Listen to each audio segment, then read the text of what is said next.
Hey folks, today's Monday, July 20th, 2026. Coming up on Roland Martin Unfiltered, streaming live on the Black Star Network. The city of Ocean Springs, Mississippi came out to support Nolan Wells and his family at his funeral today. We'll share what the parents had to say, as well as the $100,000 reward being offered for any information that could lead to the arrest and conviction of the individuals involved in his murder. That's money put forth by the Reverend Al Sharpton and Tyler Perry. Democratic National Committee is debating whether states should vote first in the upcoming presidential primary calendar, with nearly a dozen states vying for these important early spots. We'll talk with the chair of the South Carolina Democratic Party about why South Carolina should remain first. In Florida, a police officer has resigned after newly released body camera footage revealed a violent takedown of a misidentified black teenager. Cathy Hughes, media pioneer, receives the key to the city of Washington, D.C. She'll join us to reflect on her remarkable career and what this honor means to her. Also, more CBC members will show you what happened in the DEI hearing where they went after critics and Congresswoman Rashida Tlaib. Let's just say she's not a fan of Russell Vought. It's time to bring the funk on Roland Martin Unfiltered on the Black Star Network. Let's go. He's got whatever the miss, he's on it. Whatever it is, he's got the scoop, the fact, the find. And when it breaks, he's right on time and it's rolling. Best believe he's knowing. Putting it down from sports to news to politics. With entertainment just for kicks, he's rolling. It's on go, roll, y'all. It's Roland Martin, rolling with Roland now. He's funky, he's fresh, he's real, the best, you know he's Roland Martin now.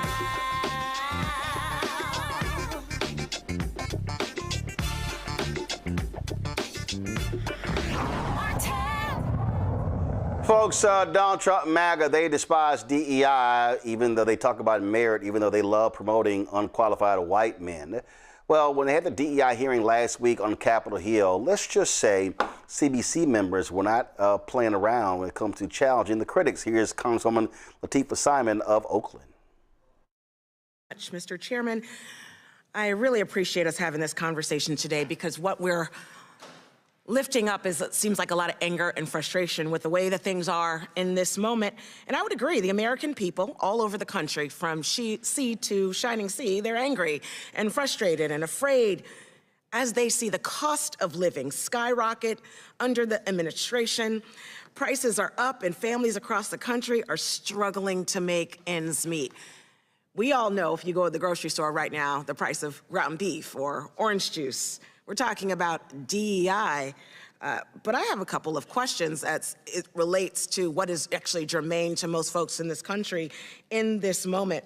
Mr. Gonzalez, the Bureau of Labor Statistics has found that the price of everyday goods like food and housing and clothes has increased more than 4% over the last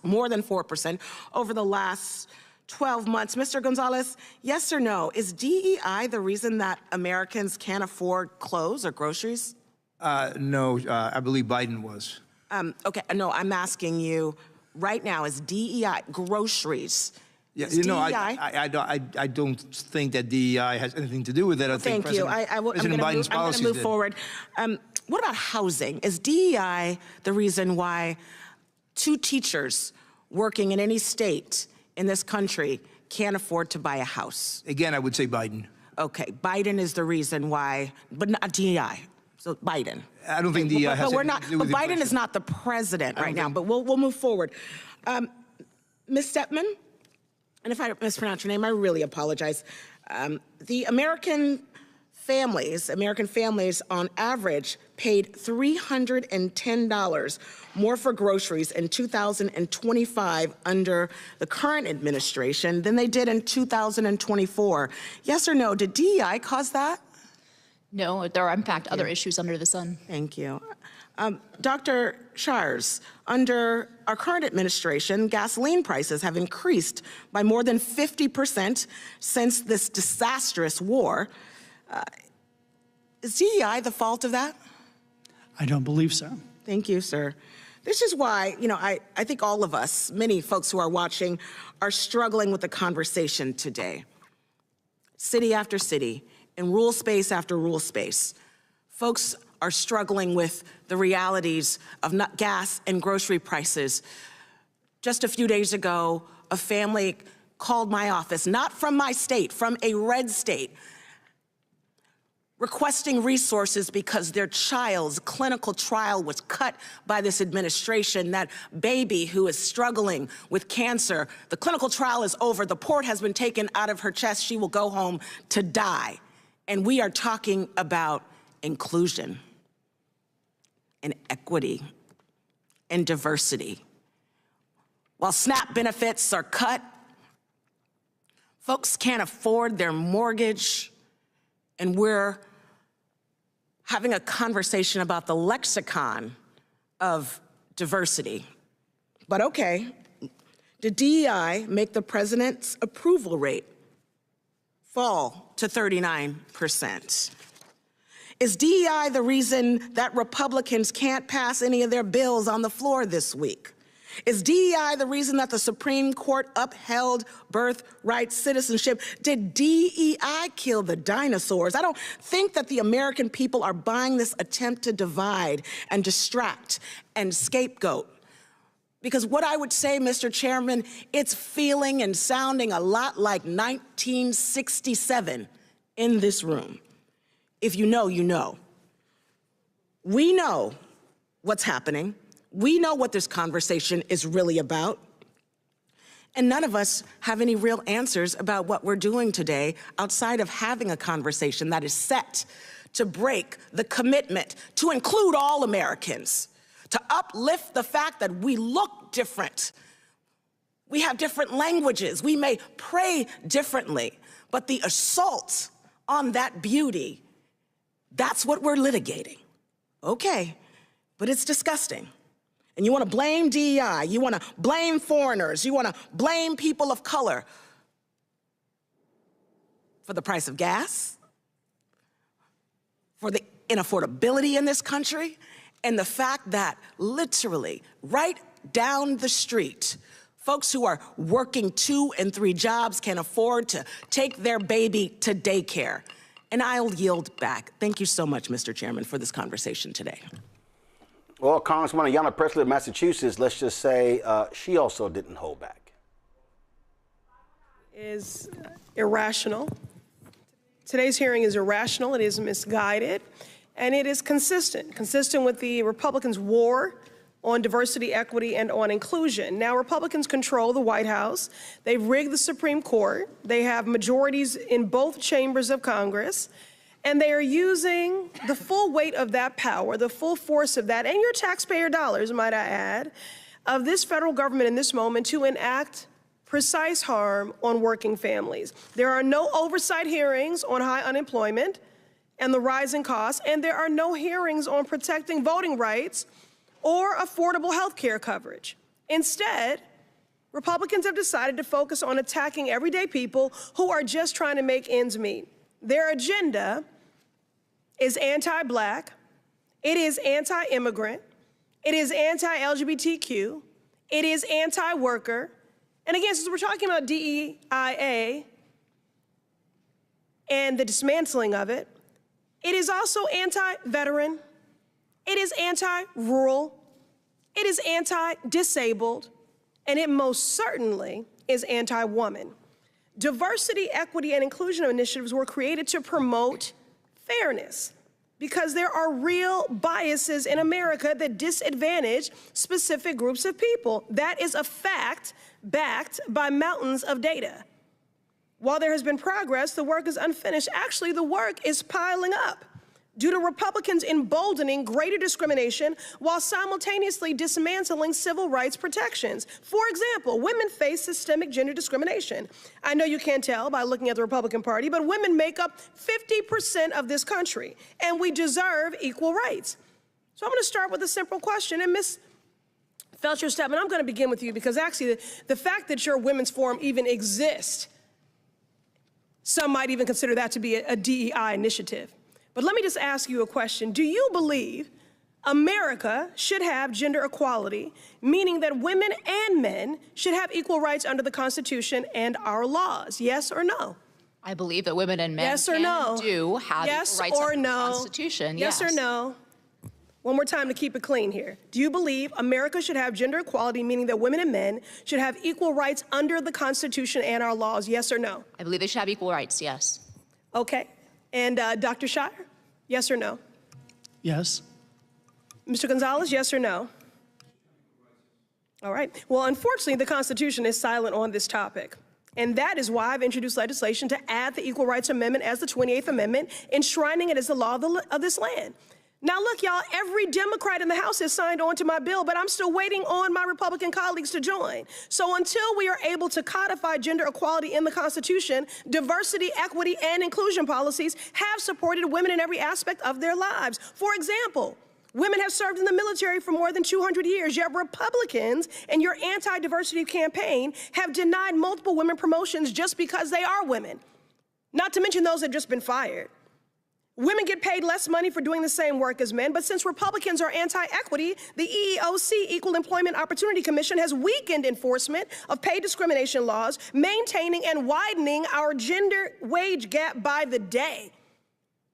Y'all have any daughters? Not to mention black women making 65 cents on the dollar to white men. And finally, women are underrepresented in medical trials to find cures for diseases that affect us. But because Republicans are attacking inclusion, they cut funding for women's health research projects. So let me sum it up. Anti-DEI is anti-woman. And those harms are compounded by attacks on voting rights like the so-called Save America Act that Republicans are fixated on passing, which could disenfranchise nearly 70 million women simply because their last names on their ID no longer match their birth certificates after being married, which pro-family people seem to care about. Not to mention the attacks on bodily autonomy. As women, our bodies are treated as a debate, and Republicans are passing laws that restrict what we do and when we do it, something men have never had to struggle with. So when it comes to Republicans on this committee who are all men, enacting more harm on women through anti-DI hearings like this one, we need to call it out and fight back. Mr. Chair, I ask unanimous consent to enter into the record this June 2026 article from Afrotech titled Civil Rights Organizations and Nonprofits Sign Letter Demanding Transparency and Response from the Trump Administration Regarding DEIA Ban. Without objection. So y'all, since Donald Trump is so loud and proud about these efforts to dismantle and defund DEIA, why do you think the Trump administration is hiding all the data on their firings? Okay, I guess that's my time. All right then, thank you. Now, that was a DEI hearing. Now, Rashida Tlaib of Michigan, Congresswoman Tlaib of Michigan, when Russell Vought testified, she tore into him, and I must say, this was quite lovely. Director Vogt, is it true or false that your agency has dismissed and terminated more than 40 lawsuits and settlements against predatory companies? These were not predatory companies. Yeah. Are you friends with Capital One? With Capital One, no, I don't know. Walmart? Nope. Zelle? Nope. You reversed even settlements against Toyota, Navy Federal, Bank of America. Would you like to know why? Oh, sure. Because it looks like the past directors, you're getting so defensive. You're not friends with them. I wanted to make sure it wasn't personal. You're not friends with them, right? It's a direct question. Who do you work for, Director? President of the United States. No. You work for the people of the United States. You do not work for the president. You have legislation and laws that we pass as elected body members here. You do not work for the president. Wrong. You take an oath to the people of this country, and we pass laws that you are supposed to enforce. You do not work for the president. So that's probably why I think the founding fathers would have a different view, Congresswoman. Oh, I am so glad this is on record. You should be fired because you work for the people, not the president. None of us work for the president. The president won an election. I understand. I'm not. Put him in office. I actually don't contest that like you all do. Now, is it true these cases and others dropped lawsuits could have returned hundreds of millions of dollars to consumers? They could have also set terrible regulatory initiative and enforcement decisions. I'd like to enter into the record, Director Vogt. A memo, Chairman, from the Protect Borrowers, the Consumer Federation of America, and Americans for Financial Reform Education Fund, because I want the American people to see all the lawsuits you filed. Without objection, You didn't file. You actually decided not to pursue those lawsuits. And Mr. Chair, it's important for the American people to know this. Is it true or false, before 2005, CFPB only dropped one enforcement action and never terminated a settlement? I actually don't know. What's the answer? You don't know because you think that you work for the president. You actually don't see what the agency was created for. Why do you think the agency was created? Because of the president? Because Congress created the agency because of the awful financial distress that had happened on our American people. You can blink your eyes all you want. Last year, Americans lost roughly $16 billion to fraud. 25% increase from 2024 on your watch. The highest level on record on your watch. In fact, CFPB has received more consumer complaints in 14 months than in the first 14 years of its existence. Your watch. Dr. Vogt, do you think it's just a coincidence that the consumer complaints have reached an all-time high at the same time that your agency has pulled back enforcement and dropped cases, cut staff, and revoked guidance? There's a market reason for what is going on that we. Because you're friends with Bank of America, Walmart, Zelle? Are you friends with them? Do you work for them? I'm saying this because you dropped all these lawsuits. These lawsuits didn't come out of thin air. It's because they did wrong. They were novel legal theories that were not based on novelty. So all those complaints from our residents are novelty? They're not real? No, that's the consumer portal of which we look at very closely and have taken steps to make sure we know what's going on. I know you're not going to take responsibilities because look, the loan sharks, Wall Street, mega banks, and I'm telling you, it is killing all of our residents because you've basically sent a note, like a signal out there. Go ahead. You're undermining. They're like, you signal to the scammers and fraudsters out there, the fraudsters. Open season for our residents. Go for it. Go ahead and violate their consumer protections that we, the Congress, passed, not the president, the Congress passed and created this agency. In May, CFPB deleted more than 2,000 pages from its website. These include consumer advisories, blog posts. You didn't do it? Nope. You didn't do it? Nope. We overhauled our website. Okay, Russell. How is CFPB adhering to congressional mandated consumer protection mission by removing consumer education and other materials from its website? We did not remove materials from the website. We put it in an archive section. So you didn't remove the Know website. Your Right. You archived the Know Your Rights for veterans? You archived it? We archived the You policies archived of the Know Your Rights, Russell, for veterans. You guys can get all upset all you want. He doesn't work for the president. He doesn't work for Zelle or Walmart. He works for the people of the United States. Romance fraud is up there. You can laugh all you want, but that targets our seniors. Shame on you. Really, on your watch, complaints are up. You literally took money away from pockets of our residents. You can blink all you want. Your legacy will be the fact that people got hurt under your watch because you think you work for the president and not the people. And the chair recognizes the chair of our... Folks, my panel, Dr. Ome Congo, being a senior professor of lecture, School of International Service of American University, author of Lies About Black People, How to Combat Racism, joining us from D.C. Thelma Anderson will be joining us from the Senate Representative James Tellerico Black Town Hall in Dallas. She, of course, created the Public Opinion Court. Also joining us is State Representative Jelanda Jones of Texas, joining us out of Houston. Representative Jones, I'm going to start with you because I have people who hit me and they say, these hearings are a waste of time. They're performative. They serve no purpose. But I don't think people understand that when you are an elected official, you have few opportunities to actually question administration officials, whether it's the federal government, whether it's the state government. A lot of times these right-wing governments won't even answer letters that come from folks like you or members of Congress. And so a lot of times this is really the only opportunity you get to question the executive branch to make sure they are adhering and answering to the legislative branch. Oh, absolutely, Roland. I agree with you. And people think it's performative, but it's actually not.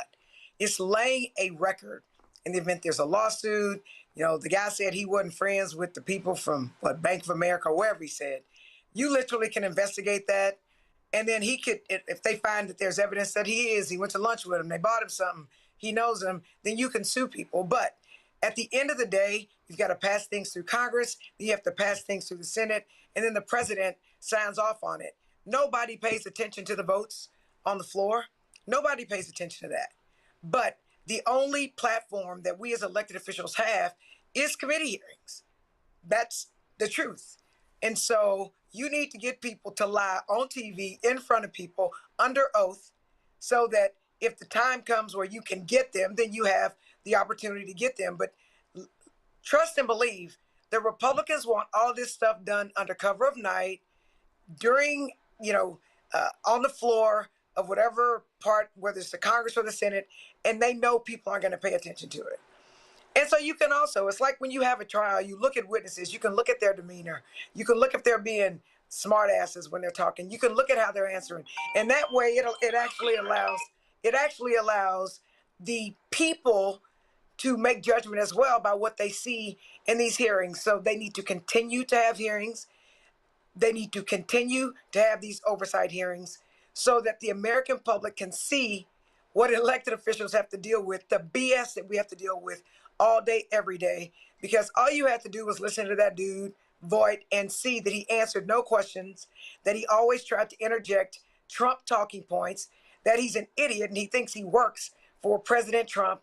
And people can make their own decisions. But the one thing that we know from listening to these line of questioning from all these Congressional Black Caucus members is that they are literally anti-Black. And sometimes people don't want to believe us. They don't. So these hearings allow people to see what's really going on so they can't pee on us and tell us it's raining. Omekongo? It's very frustrating, to be quite honest. When you play, the first two clips, one of the things that's really frustrating me is the way that it's still relying, first of all, praise and props to the CBC members for what they did. But it seems, Roland, that it's still falling on Black people to be calling out all of the challenges related to DEI in this country. And as Representative Presley clearly laid out, and the first speaker as well, I forget the sister's name, which one it was, they're talking about the fact that DEI does not just affect Black people. It affects people with disabilities. It affects women. It affects, LGBTQ community. It affects everybody. So the question becomes, when are other groups going to start speaking up along with us? Where are the Asian groups? Where are the Latino groups? Where are the, indigenous community? Where are white women, right? People who are also being affected by, the first person in that hearing said everything was Joe Biden's fault.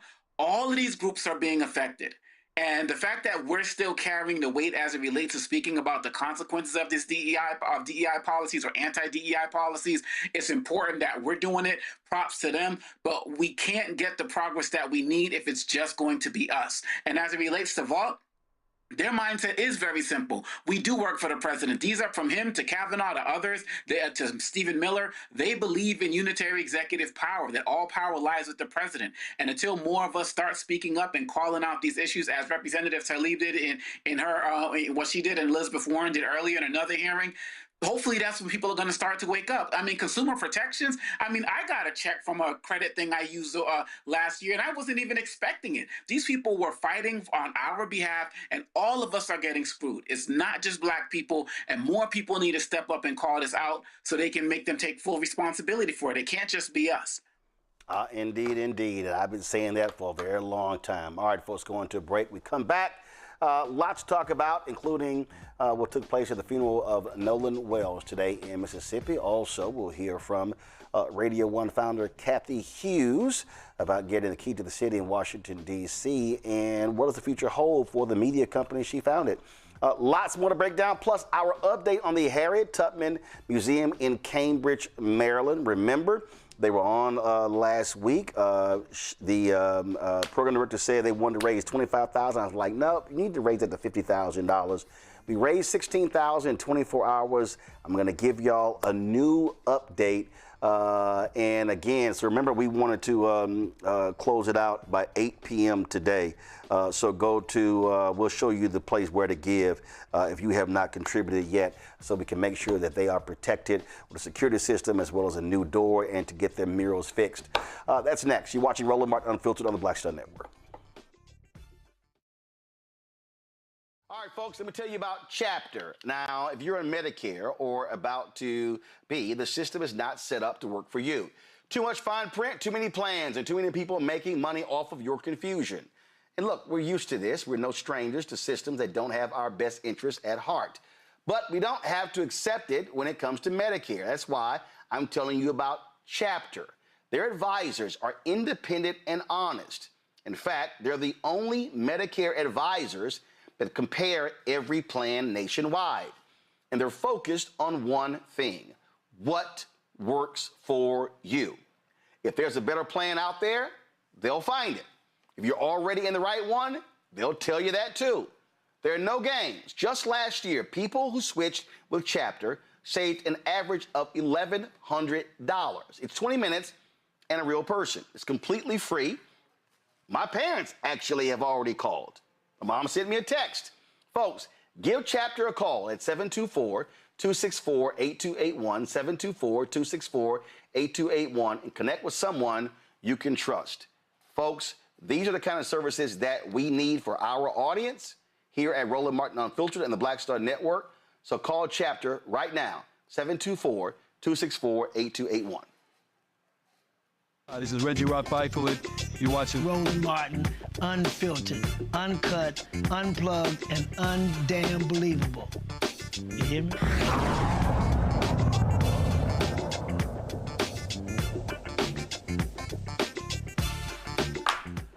All right, folks, media pioneer Cathy Hughes has been awarded the key to the city of Washington, D.C. by Mayor Muriel Bowser. It took place last week, recognizing her decades of contributions to broadcasting, journalism, entrepreneurship, and the community. Hughes, of course, founder and chairwoman of Urban One, formerly Radio One, began her media career after moving from Omaha to Washington, D.C. Got her start in radio and is widely credited with helping create the iconic Quiet Storm format, which remains a staple on R&B stations across the country. She also taught at Howard University School of Communications, which now is named after her.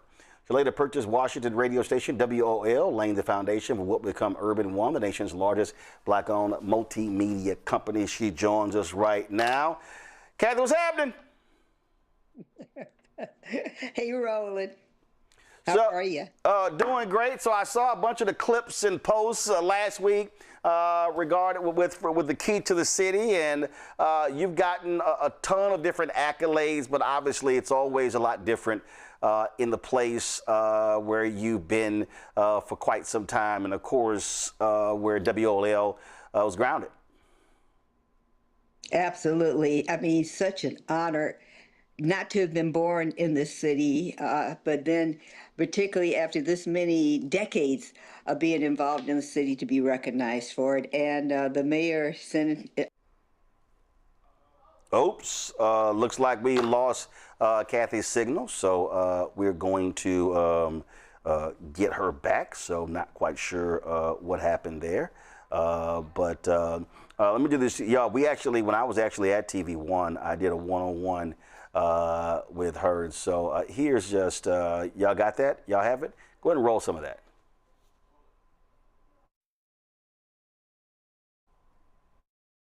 All right, y'all got just, okay, y'all roll it. So this was the, well, we don't have the audio of this? Why don't we have the audio? I keep telling y'all, don't pull video out the audio. That makes no sense. All right, so, as a matter of fact, I gotta be sure to, I don't know if TV One sent me that, so I need to have that. So, but that was part of the one-on-one conversation we had, and hope, again, we're gonna try to get her audio straight. But one of the things that we definitely gonna talk about is also where we sit now when it comes to black-owned media. When you think about radio, so many things happened after the Telecommunications Act of 1996. President Bill Clinton often said that that was one of the worst decisions he made in signing that particular bill. We are seeing what's happening with black newspapers as well. Of course, black magazines being decimated. And I've been making this point to people for years, that what we have to understand is we're going to rue the day when we do not have black-owned media. We got Cathy back, and so Cathy, you there? Yes. All right, we're checking her audio. All right, let's go right to her. All right, we're good. All right, there we go. All right, you were making a point about being recognized in a city you did not grow up in. Right, exactly. And then all of a sudden, somebody took us off the air. It's such an honor. The mayor only did 6 keys during her 3-term administration. And so for me to be the only woman in the 6th key just adds a whole lot more to the incredible recognition. And I was so nervous. I'm looking at the clip that you're showing, and I'm fidgeting and moving around. For one thing, this is, Magic Wednesday, and I do it every Wednesday over in Ward 8 during the summertime, and we go anywhere from low-end 800 people to high-end about 3,000 with lines wrapped around. And so the noise was almost deafening, and I was like, how do we get them to, listen? But when you have that many people, it's hard to get them to quiet down and listen, particularly when you're outside. Well, absolutely. And of course, going from WOL and then, of course, expanding beyond that to radio stations, more stations in D.C., also going across the country. But before I talk about that, talk about how important it was when in this city, in Washington, D.C., when black folks were targeting the Washington Post and how and the role that radio played in driving the information, because you use the phrase information is power, and unfortunately what I believe is we've got a bunch of nonsense that's being spewed on airwaves today, and not enough information, and that was really a huge thing that took place in this city. The Take It Back campaign, because during that time there was actually legislation that prohibited boycotting.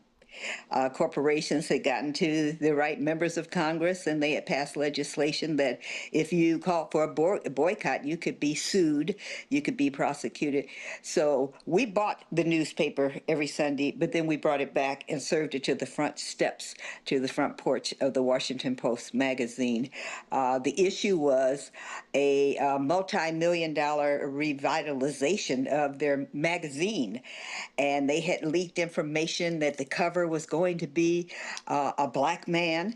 And so at that time, Cliff Alexander was, a political candidate for mayor. John Thompson had the #1 college basketball team in the country. There was just a long list of African-American men in this city that we just were guessing.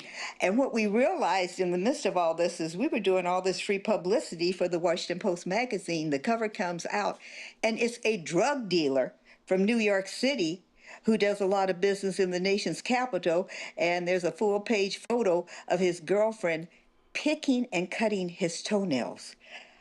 I cannot still to this day believe that a publication as intellectually sophisticated as the Washington Post thought that that was going to fly.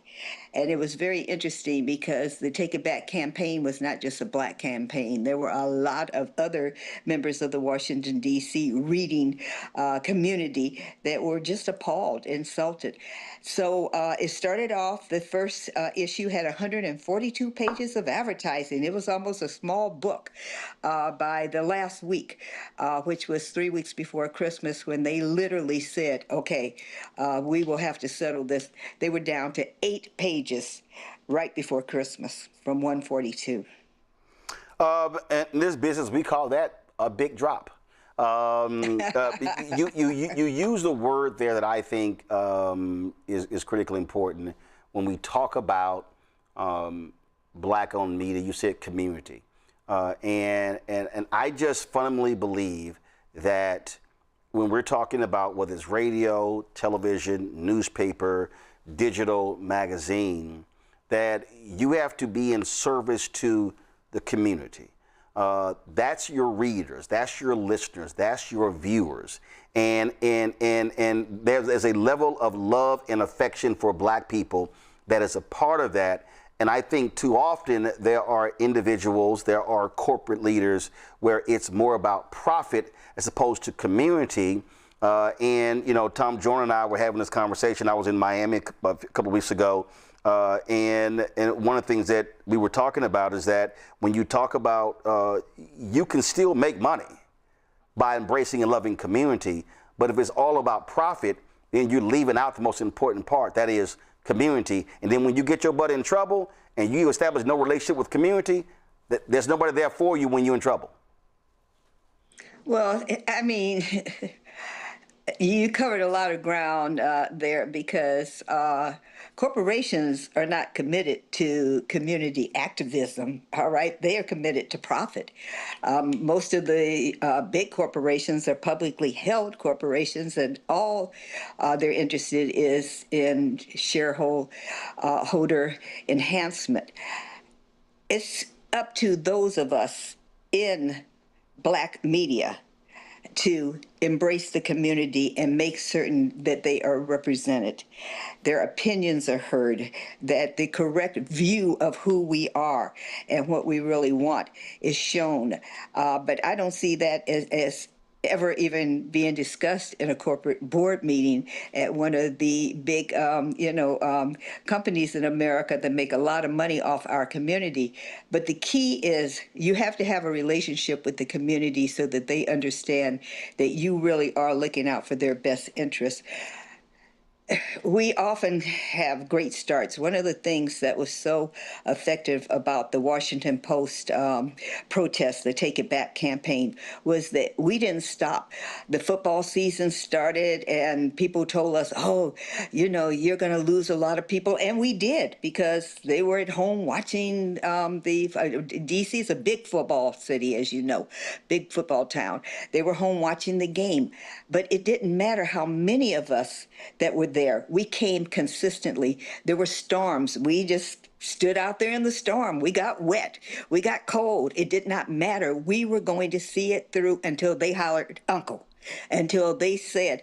And it's interesting because Ben Bradley said that rather than retract the cover or apologize for that insulting cover, that he would rather run naked down Pennsylvania Avenue than to submit to the pressure that we were applying. Well, Ben didn't quite run down the street naked, but he did run over to 4th and 8th Street Northeast and apologize on the airways with his boss and publisher, Donald Graham. And because of that, there were jobs that were opened up. There were opportunities. The consumers in Washington, D.C., most people, as you know, Roland, don't realize the Washington Post is a local newspaper. You can't buy the Washington Post in New York City on the newsstand or in Miami, Florida. As big as its reputation is, it is still a local publication. And the local residents, who were the bread and butter of that newspaper, of that media outlet, made it clear that we were not going to give up until they changed their ways. And that's what unfortunately does not occur in present day times. And I think it's because you have a different, you have a scarcity of leadership. You have a different set of priorities that are preached in churches. During those days, ministers, Reverend Leon Sullivan in Philadelphia used to start off his sermons by saying, "I hope you remembered your tennis shoes, because as soon as this service is over, we are marching down to protest what's going on at Tasty Cakes." And he did that every Sunday from the pulpit. We don't have that anymore. We don't have the activism. You know, our ministers are focused on other things. And I thought we had a pretty good start with Target, but then all of a sudden there were deals made and concessions made. And now at the Essence Festival on the 4th of July weekend, I'm told that Target was the main sponsor, that they were right up front. Yeah, well, Target was also a sponsor last year. They had a pre-existing. But a different location last year. Yeah, they had a pre-existing deal with Essence that predated the beginning of that boycott. But you just mentioned two things, and as you were talking, and I have been. This is literally the basis of a book that I'm editing that's actually due tomorrow. This is from that you wrote. Oh yeah, it drops in February. All right. And so that was it. And this is from Dr. King's book, Where Do We Go From Here? Chaos or Community, which was his last book, written in 1967. That if you read it today, you swore he wrote it last year. Go to my iPad, Henry. He said he wrote, And as you can see, I probably used 3 or 4 highlighters in this book. He said there are already structured forces in the Negro community that can serve as the basis for building a powerful united front. The Negro Church, the Negro Press, the Negro fraternities and sororities, and Negro professional associations. We must admit that these forces have never given their full resources to the cause of Negro liberation. There are still too many Negro churches that are so absorbed in a future good over yonder that they condition their members to adjust to the present evils over here. Too many Negro newspapers have veered away from their traditional role as protest organs agitating for social change and have turned to the sensational and the conservative in place of the substantive and the militant. Too many Negro social and professional groups have degenerated into snobbishness and a preoccupation with frivolities and trivial activity, but the failures of the past must not be an excuse for the inaction of the present and the future. These groups must be mobilized and motivated. I really, what jumps out, obviously for obvious reasons, that media piece jumps out, veered away from their traditional role as protest organs agitating for social change, and have turned to the sensational and the conservative in place of the substantive and the militant. Well, Dr. King died before he realized that there'd be a Roland Martin, all right, who would see to it that he would find a different way to present the truth and to organize the community. And kudos to you for that, because you're not vulnerable. Those of us in traditional terrestrial radio, as they call it, have to be licensed by the Federal Communications Commission. Yep. And all that's being controlled by a group of individuals who want us to shut up and go away. You know, one of the tragedies is you were talking earlier about consumer protection. There is no consumer protection. All of our protections are just conversations, and it's important. I agree with the Congresswoman as well as the young man when they said that's the only time we really get to hear the truth. Is when, okay, it's not just a show, and yes, it gets emotional, because the reality is that these corporations and these agencies are in bed together. And so the agencies, they'll ignore everybody except the president, all right? Because they think they do work for the president. Mm-hmm. So it doesn't matter that you're a U.S. senator. It doesn't matter that you're a member of Congress. You can't find out what you need to find out for your constituents because they just don't respond. And there's no penalty. There's no retribution for them not responding. And so, as you know, I salute you for what you've done. I love, you know, there was a saying my mother used to love, that necessity is the mother of invention. You know, when one pathway is blocked, we're very creative, we're very inventive people, and we come up with ways where we can continue getting the message out and not have to be silenced, not have to be muted because of threat of being eliminated. And that's the key. But my concern at this juncture is the lack of that leadership. And I don't know, you know, whether or not you're going to cover it in your book, and I can't wait for it to come out. It's being covered, trust me. Yeah, because it's being covered. Dr. King had so much opposition, and particularly from the Black church. Okay, had it not been for young people, had it not been for high schoolers and college kids, and some even junior high school kids took themselves out of school and went to jail in order for the civil rights movement to be turned around. And, you know, right now, where is, you know, Dr. King's substitute? Where's the bench for Black leadership? Who are they?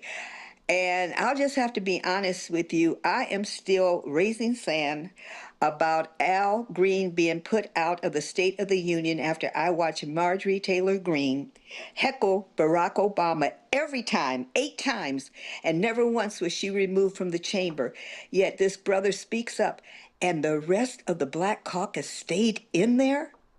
I just can't get past that, Roland. I'm really stuck on that they did not en masse support that brother and march out with him when he was put out. And so, you know, at one time we could count on our elected officials to be our leadership. But, you know, what their motivation was. I don't know if they went into a trance, if they were afraid, or what the hell happened in the chamber that evening. But they stayed and they watched that brother being physically escorted out of something where a white woman for 8 times, 8 years before, had been allowed to do. And that's not leadership. You talk about that point there about leadership, you also, when you mentioned the FCC, and this is the piece that I try to spend time educating people who really do not understand. The reality is the radio stations that Urban One owns, the FCC controls those licenses. Those are federal licenses, and you have to go up for them to be renewed. What we are seeing now, really, I won't say for the first time, Nixon made threats, Yes. but nothing like what we see right now. Absolutely. And so I've said this to numerous people, is in the book as well, that like you've never had a situation at this level where an occupant of the Oval Office, I don't use the word president regarding him, regarding the twice impeached criminally convicted commander-in-chief, where retribution is the top of the agenda. And so if you are Disney and you own local television stations, if you are NBC, you own stations, you own radio stations, you really do have to be mindful of everything because you're facing that level of retribution. On the flip side, when we talk about black newspapers, the papers are not governed by the federal government. Magazines are not governed by the federal government. But the problem is you have to survive with advertising. And so then when you have the corporations that, okay, they will threaten them, which is why the FCC literally said to AT&T, to Verizon, to Paramount, oh, if you don't get rid of your DEI programs, then we're not going to approve your mergers. And so we've seen black nonprofits. We have lost a massive amount of financial support because these corporations are deathly afraid to even give sponsorship dollars if it's black. So I don't think people really understand. I call this thing a war, a GOP war on black America, and I keep saying they want to defund black America. This thing is real, and it reaches when you have government and corporations together at the same time. Listen, it's very difficult for black media, for nonprofits and others to survive in this era with the level of attacks on our people. Absolutely. And that's real. When you don't really own your license. So you own the equipment in your radio station, but you really don't own the radio station. The federal government is in charge of who owns the radio stations. They decide whether or not they're going to renew your license. They decide whether or not they're going to approve your mergers. But one of the things that I think that has happened is so many of these major corporations who felt the pressure of the removal of the black dollar used the occasion of what the president was doing, to cut back on the little bit of funding that they were doing. A classic example was the money that our community raised for Vice President Kamala Harris, that white advertising agencies profited from not spending it with us. All right. Okay. Oh, listen. I call the names out. The fake meetings we had. You know, and was like jumping through hoops. And oh no, do this, change this, do this, and not a single dollar ever coming our way. And it was just nothing but traveling to New York for more meetings. And I had somebody tell me, Roland, are you going to Cannes? I'm like, why in the hell am I going to fly to the south of France to meet with some agencies that won't meet with me in New York? Thank you. This is going to cost me more money. Yeah, absolutely. And you know, the beauty of what you do seriously is you keep putting the truth out there. All right, and you're unapologetic about it, but also you're unthreatened. Okay, you have figured how to continue that which you are committed to doing, which is informing the community of the realities of being Black in America today, because we are really very confused. We're very confused over the fact that he who controls the dollar controls everything. Yep. Okay. And we don't seem to still understand that that's us. That is us. I mean, I'm sure you saw the report that came out about these high-end designer handbags, clothes, jewelry, the whole 9 yards. The majority of their products are sold to people of color. Yeah. That cannot afford it. That's the really fascinating aspect of the research that came out. These were not celebrities. These were not athletes. These were common, everyday working people who did not realize that they were the profit margin for these luxury items. And our self-hate is so real because I saw this on social media, and yes, I had to snap on some people online. So this is not great quality video here, but go. Let's see here. Come on, where's the video? If y'all, so over the weekend at the AKA convention, they announced that it was this big old thing. They announced that the undergrads were getting these Telfar bags, and Telfar, of course, Black-owned luxury designer company. What was unbelievable to me, and I'm looking for it right now because they were like, the sisters were screaming and everything. I go under the chat, Cathy, go into the chat, and there were Black folks who were saying, I can't believe they're screaming like that. It's not like it's a Chanel. It's not like it's a Birkin. And again, I went off. I said, this is exactly what I'm talking about.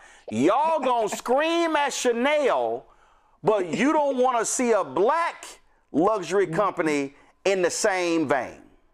That's Black self-hate. Yeah, well, 400 years of working on it, okay, they pretty much have perfected it. They pretty much have perfected the hatred of each other, of ourselves. But the worst part is the misunderstanding. And that's the reason. I remember when they first started eliminating books from libraries and eliminating, Virginia, Youngkin, as soon as he became governor, eliminated critical race theory in schools. We didn't have in Virginia critical race theory in school. So while on his very first day of his administration was he eliminating it, all the signs have been there, okay, that we, our history, our future, we're in jeopardy. All right, we are physically in jeopardy. You know, Dennis Kimbrough's been saying it for decades, and people said he was crazy. Okay? They talked about him like they talked about Dick Gregory. Oh, you're a conspiracy theorist, and that's never going to happen. They are slowly but surely dismantling every ounce of progress that we have made since coming out of slavery. Oh, absolutely. Panel, get rid of my, we'll go to y'all for questions. You mentioned earlier when we were talking about Dr. King, and John Lewis said, Congressman John Lewis said that he felt that the civil rights movement really ended with the passage of the Voting Rights Act in 1965. But the reality is that the Fair Housing Act was signed into law 9 days after Dr. King was assassinated. And it was actually his assassination that led to that. It was being filibustered by Republicans and Democrats in the House. Senator Edward Brooke broke it in the Senate. And here we are, where we're trying to see rollbacks of housing protections. That day, April 4th, is a day that lives in infamy. And I've interviewed people all across the country who talked about that day. Where were you that day? What do you remember, and how impactful was that April 4th, 1968 on you? It still can bring tears to my eyes when I really think about the feeling, because you realized that he was one and only. That's been one of the ways that we have been contained for all of these centuries, actually, is because it's a one and only theory that they practice. And I realized that because young people had heard his message and had responded, other leaders were emerging. And so it's kind of like the story of, they cut off the head and the rest of the body will die. Because I knew. It was a sick feeling that just went through me that, oh my goodness, all this progress that we've been making, we're finally getting on the right page. Ministers who had been, like bad-mouthing him were coming around, apologizing even, and getting on board. The word was spreading of what we could do. We were starting to be recognized, and then all of a sudden it was aborted. Just gone. And I remember not believing it at first. I was one of those, no, that can't be true, under no circumstances. And then I guess the way I handled my grief was that I just assumed that there would be enough anger, there'd be enough force as a result of the assassination of Dr. King, that there'd be a whole new population of leadership emerging. And we started going backwards, and we have continued going backwards. And ministers traded in the, gospel of liberation for a gospel of success and visibility and profitability. The whole message has changed. I remember when the brother in Chicago, whose name's escaping me now, he was Barack's minister, was punished. Reverend Jeremiah Wright. Thank you. Jeremiah Wright was punished. Jeremiah was one of those voices during this time. And so this is not the first time that we have been punished and have been victims of retaliation. That's one of the things I try to say to people sometimes when, I'm out speaking and they get despondent and upset and, sad. What in the world are we going to do? Quincy Jones used to love to say that there was nothing new under the sun, particularly as it relates to music, but it's really true. We've been through this type of oppression before. It's more public now because of technology. There's more information out there, but this has not been the first time that there's been an attempt to silence us.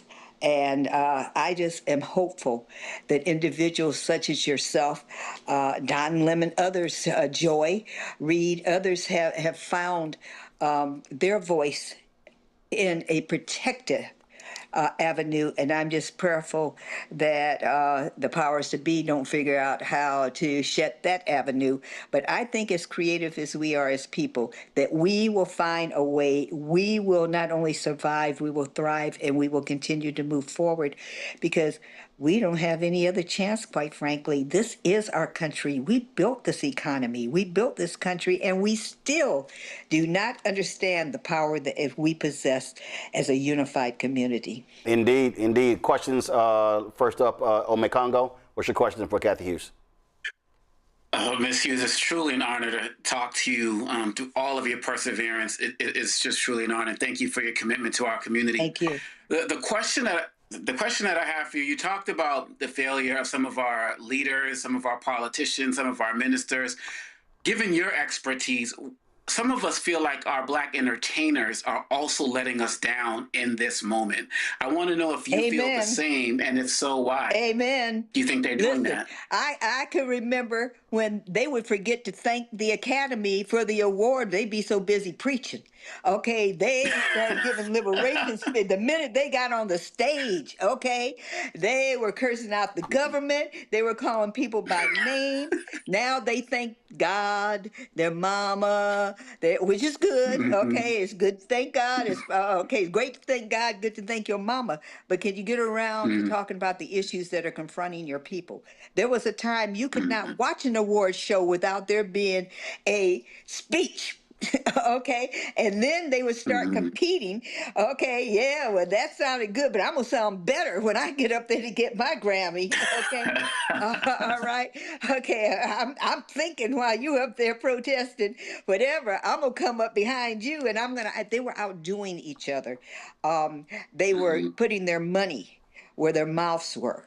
They were investing in various projects because everybody doesn't speak out. There's some, celebrities who just don't have that type of personality. Okay, they, go into character, and that's their gift. But all of that has basically vanished. And I mean, I know that this is not going to be popular for me to say because he is the number one popular entertainer now. But I was so proud when Bad Bunny said that he would not ever perform again in America as long as this administration was in power. And along comes the Super Bowl, and guess what? He is right here in America performing at the biggest sporting event that we have. So I was like, okay, now what changed your mind? Because it couldn't have been the money. Because when you get to the status of a Bad Bunny, money is not an issue. Okay, counting it is. Okay, keeping up with it. All right, that's the issue, because it becomes that plentiful in the music and entertainment industry. But what changed his mind? It was such a beautiful, unifying. He said he would only perform in Puerto Rico. And I can't tell you how many African Americans I knew that went to Puerto Rico to see him perform out of support for, oh, this is beautiful. But then we look up and he's dominating the Super Bowl. So it's not just a black issue, okay? Because I said, oh yeah, he's going to really, I mean, what the immigration, black folks ain't being deported, okay? Some of us would love to be returned to Ghana, or Nigeria. Me, I wouldn't mind Tanzania, okay? I still like the Ushma villages, all right? But no, you're absolutely correct. It's not just, and I guess some of them feel that it's not their responsibility. The politicians aren't doing it. The preachers aren't doing it. So why should I jeopardize and run the risk that I might upset someone? And then this culture that social media has developed that I think the majority of those, the kill culture, I guess they're called, or some of them are what we used to call in my day of activism, provocateurs. Okay, they're not really just people on social media expressing their opinions. Okay, they're being paid to disrupt and destroy. They're being paid to do that, and we go right along with it. But yeah, I've been very disappointed. I've stopped watching award shows, to be very honest with you, because I'm tired of hearing them up there thanking people I ain't never heard of, don't know who their names are anyway, okay? And not one of them saying anything about immigration, not one of them saying anything about who in the world is going to pick the crops. Okay, all right, we are going to be very shortly faced with a massive food crisis. Okay, the black farmers are losing. They were promised this money, didn't get it, and they are up for foreclosure like an alarming rate. Where are our survival needs? Where are they going to come from? And nobody is saying a word. So yes, I totally agree with you that they're letting us down. I mean, Jane Fonda used to go to jail as frequently as Dick Gregory. Now, I don't hold her responsible because girlfriend's almost 100 years old. Okay. And still looking good. And those entertainers can't say they don't know because we cover that black farmer stuff here more than anybody else. Yolanda, what is your question? Yeah, I just want to first say, Ms. Hughes, thank you so much for having the courage to do what needed to be done and understanding that agitation was important to the vitality of black people. Now, I'm not certain which question I want you to answer, but there are two. The first one is you've spent a career proving that black-owned media can shape public opinion and build power. Today, with algorithms, streaming platforms, and billion-dollar tech companies controlling what people see and hear, are we losing the ability to tell our own stories? And if we are, how do we take that power back? That's the first question. The second question is, you often say information is power, If you had to grade Black media today on whether it's informing our community versus entertaining our community, what grade would you give us and why? It would depend on whether, the second question, whether or not it is Black programmed or Black owned. There's a big difference. Black targeted and All right. Black owned is a difference. Exactly. Black targeted, Black owned. All right. Black owned. The reason you and I are right here, I would give, because of the Roland Martins, because of the individuals that are coming forth now, I would give us A- only because we have so much more growth potential ahead of us, okay? But an A.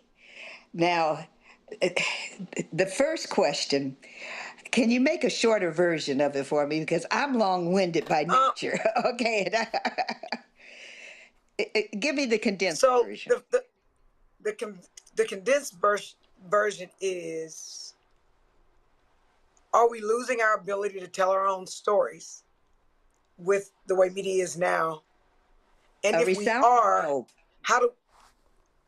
No, a resounding no, because we have the tradition of the griot. Okay, as long as we can talk, we have the ability to tell our story.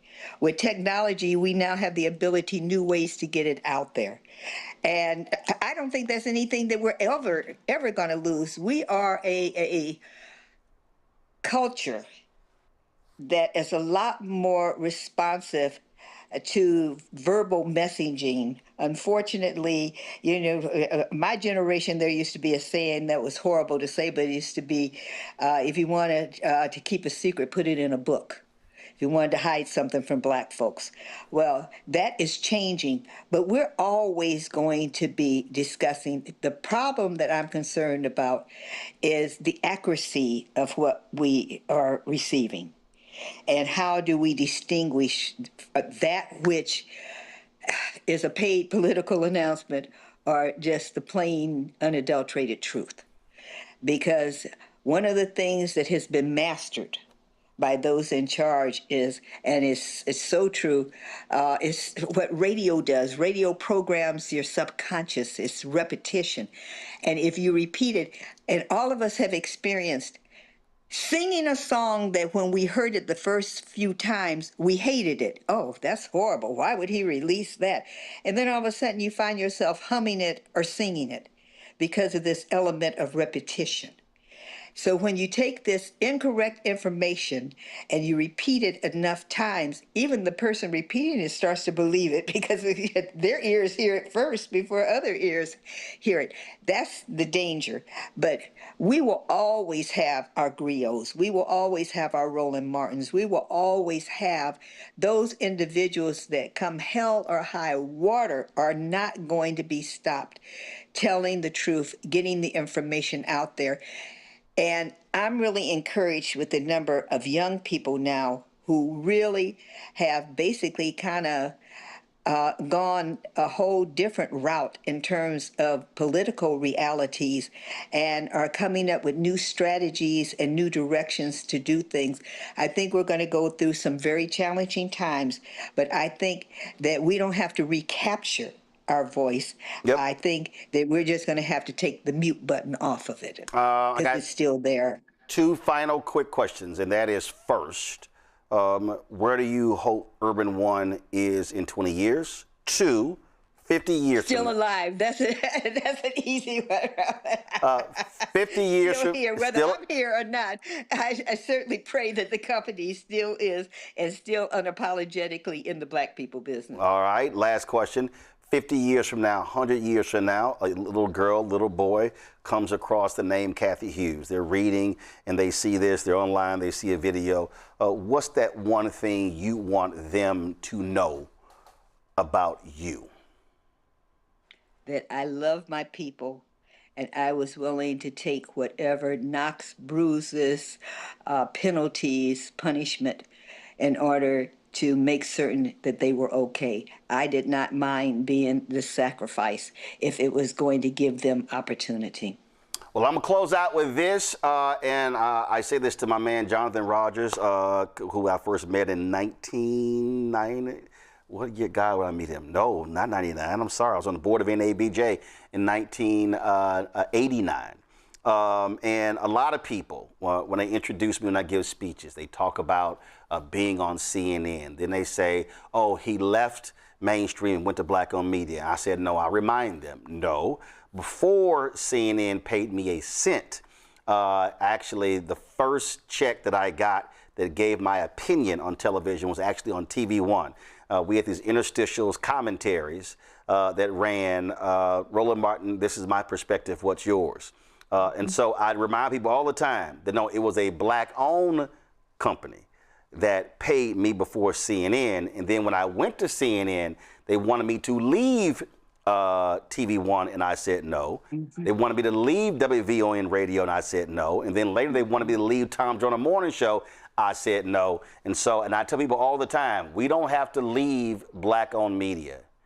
If mainstream media hires us, we can actually do both because their ice is not colder.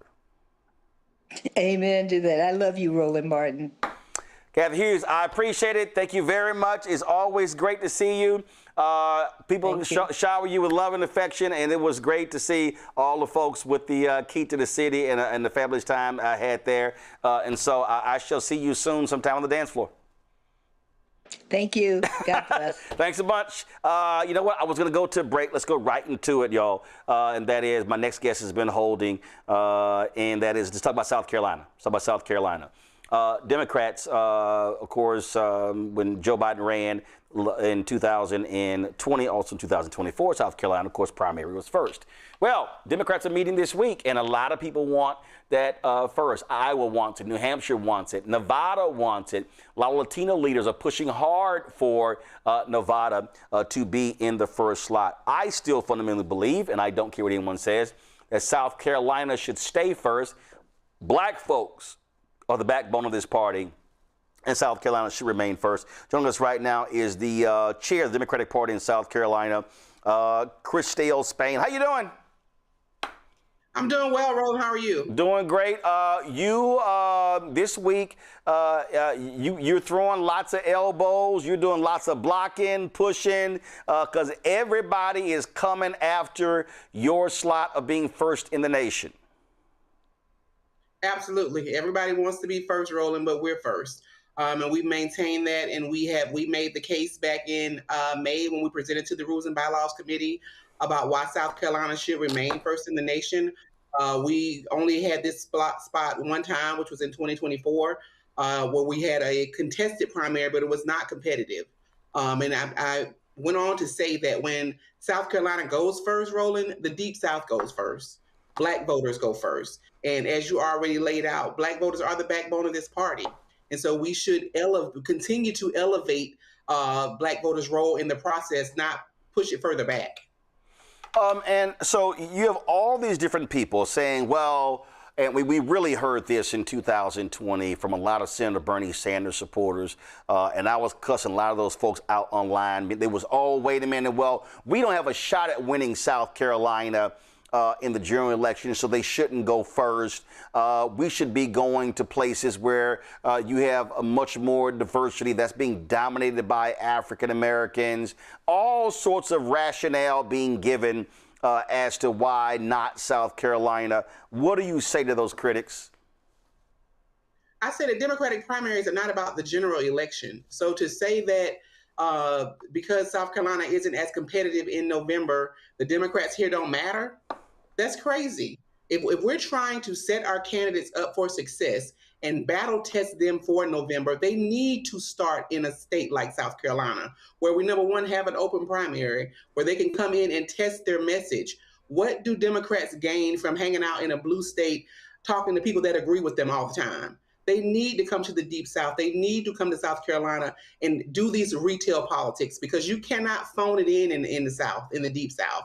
When you come to South Carolina, you've got to do the same type of retail politicking that you do in Iowa and New Hampshire. You've got to go sit with the Black church. You've got to go sit in these small communities, in these small, these American Legions, these all the places that we go and campaign, in the barbershops and the beauty salons. Like, that's how you communicate with voters in the Deep South and in South Carolina. And we are just as important as the blue states, as the battleground states, we prepare candidates, we test them, and we get them ready. So if the early window, if our calendar is about setting our candidates up for success, then South Carolina absolutely should remain in the early window and should absolutely remain first. Well, I think also what this does is, and this is the mistake that people make when they're looking at this here. I also look at the issues that are raised, and the reality is this here: the biggest failure of the National Democratic Party has been the abandonment of the South. Listen, Georgia is what it is because it was Stacey Abrams, it was Raphael Warnock, it was others who literally worked, tilled that soil for 8 years. And what they did in 2012 culminated in 2020 and Biden-Harris winning that state and electing 2 Democratic senators in Raphael Warnock and John Ossoff. Warnock gets reelected. Ossoff, strong. A lot of Republicans wouldn't even run against him. So you might have 2 Democratic senators from there again. You've got Roy Cooper, former governor, running for the United States Senate in North Carolina. If you ignore the places, a poll just came out showing the governor's race and the U.S. Senate race in Florida as well. Well, if you ignore Florida, if you ignore and you don't invest in Mississippi, you don't invest in Alabama or Tennessee or South Carolina or North Carolina or Arkansas, I'll add Texas, Louisiana, yeah, you're going to keep losing. Yep. Yeah, and we just tested that blue wall theory in 2024, and it didn't hold. It failed. Right. So the whole deal was like, oh no, if we win, everything was about Wisconsin, Michigan, Pennsylvania. Yep. Yeah, overlooked a lot of places, and we lost miserably. And we're going to continue to lose miserably. And as I'm a big Democrat, I love my party. I'm going to fight for it. I'm a proud Democrat. But if we want to change the state of things in this country, Democrats have to start winning in the Deep South. Period, point blank. That's where the population growth is. South Carolina is the fastest growing state in the nation. Okay? So if we're talking about going to where voters are in the Deep South. Voters are in South Carolina. So why would we change our calendar and go to where the voters are not and then say that we're worrying about engaging our voters? We're worried about meeting voters where they are. Well, the voters are in the Deep South, and they're absolutely in South Carolina. Well, not only that, it is projected, and I have been talking about this for a very, very long time, and I hate showing anything. Matter of fact, I don't even want to show this because it's Fox News. I don't want to show them. This is from the Brennan Center for Justice. Big changes ahead for voting maps after next census. New population estimates from the Census Bureau suggest sharp gains and losses that could reshape the country's politics after 2030. The maps don't lie. It shows that it says right here, Florida and Texas couldn't get 4 seats. North Carolina could add a seat. California will lose. New York State will lose. It says that blue states will lose about 12 seats. Those are moving south. So if you Democrats, you don't wait to 2030. You better be hitting the ground going hard in the South now, because if you lose those 12, that means you're going to have to win Arizona, Nevada, or you're going to have to win North Carolina, Georgia, in order for you to have 270 to win the White House. Yeah, the map is changing right underneath our feet. And we know it, we feel it, we see it. So the big strategy change is to invest in the South, invest in the Deep South. And the first thing that the DNC can do to prove that we're doing that is to keep South Carolina first in the nation. Lead out by talking to Black voters. Make sure that our candidates have to come and talk to Black voters, to rural voters. Like you talked about Black farmers. South Carolina is a rural state. We've got farmers all across this state. South Carolina, we've got, I don't even know how many institutions of higher learning. Like we've got students, we've got veterans. You get it all when you come into South Carolina, and you don't have to be a billionaire to compete here. So it's just so many pieces to this puzzle that absolutely makes sense for South Carolina. And I also made the case too, Roland, during our presentation. Like, we ever want to see another Jimmy Carter, another Barack Obama, another Pete Buttigieg, you have to keep South Carolina in the early window, because that's the only way, another Bernie Sanders, that's the only way they were able to pick up momentum and build their coffers and build their campaign, because they could afford to compete here. Before I go to Yolanda, this is what the Brennan Center said. Based upon these estimates, California will lose 4. New York will lose 2. Illinois, Minnesota, Oregon, Pennsylvania, Rhode Island, Wisconsin will all see 1-seat decreases. If these estimates come to pass, the South would have a record 164 seats in the House next decade. After the 1960 reapportionment, the South, Midwest, and Northeast each had roughly the same number of representatives, but with the country's steady population shift southward in the years since, nearly 4 in 10 members of the House could well be Southerners by next decade. Yeah, they had better be waking up, paying attention. It ain't about the white suburbs. Yolanda. Look, I'm a black elected official in Texas. I already see what Republicans are doing right now with the numbers that they have. So if they leave us alone, don't invest in us, and especially in the black community, it's going to be worse. And I absolutely agree that the first primary in the Democratic primary should be South Carolina. Because here's the deal. We got these progressive white liberals deciding with the bench who gonna run for what. They literally pick their anointed white person, and then they come on to us and they losing or quitting. So we are going to make sure black people, sort of generally, but South Carolina specifically, you're going to have to come correct. You just are. Amen. And I also think if the DNC actually disrespects South Carolina, and I'm from Texas, but disrespects South Carolina, and they are further showing that they really don't care about the black vote. Because as I said at the Texas convention, the road to blue goes through black. Black people gonna make you right. That's just what we gonna do. That is just who we are as a people. But we have too many white progressives, quite frankly, who are afraid to hear constructive criticism, who are afraid to listen to our issues, who are just afraid, and they think that shit that worked a long time ago, where you can talk around us, we ask you hard questions and you don't answer, that's not working anymore. It's not. Say what you want to say about President Obama. We finally had a black person win the presidency, and now we expect for you to come to us. We just do. At one point before him, we picked lesser of evils. We picked the best white person left. We did that. We don't do that no more. You better come to us, and you better come correct. And I want the DNC to hear, at least from this black woman in Texas, which, by the way, they're attacking black women. I support South Carolina being the first primary.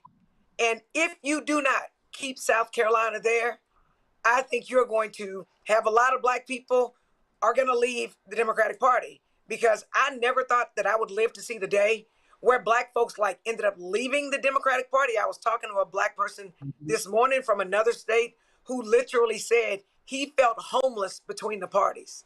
So I knew at least at one point, Roland, for those of us who are like us, that we believed that we're Democrats. We might be mad at the Democrats, but if we go vote, we're gonna vote for Democrats. It's not like that anymore. We're a different kind of Negroes right now. Right. So the Democratic Party better pay attention, because they about to F-A-F-O. Ome Congo. I really appreciate your work and your advocacy. One of the concerns, this kind of goes off of Representative Jones' question/comment.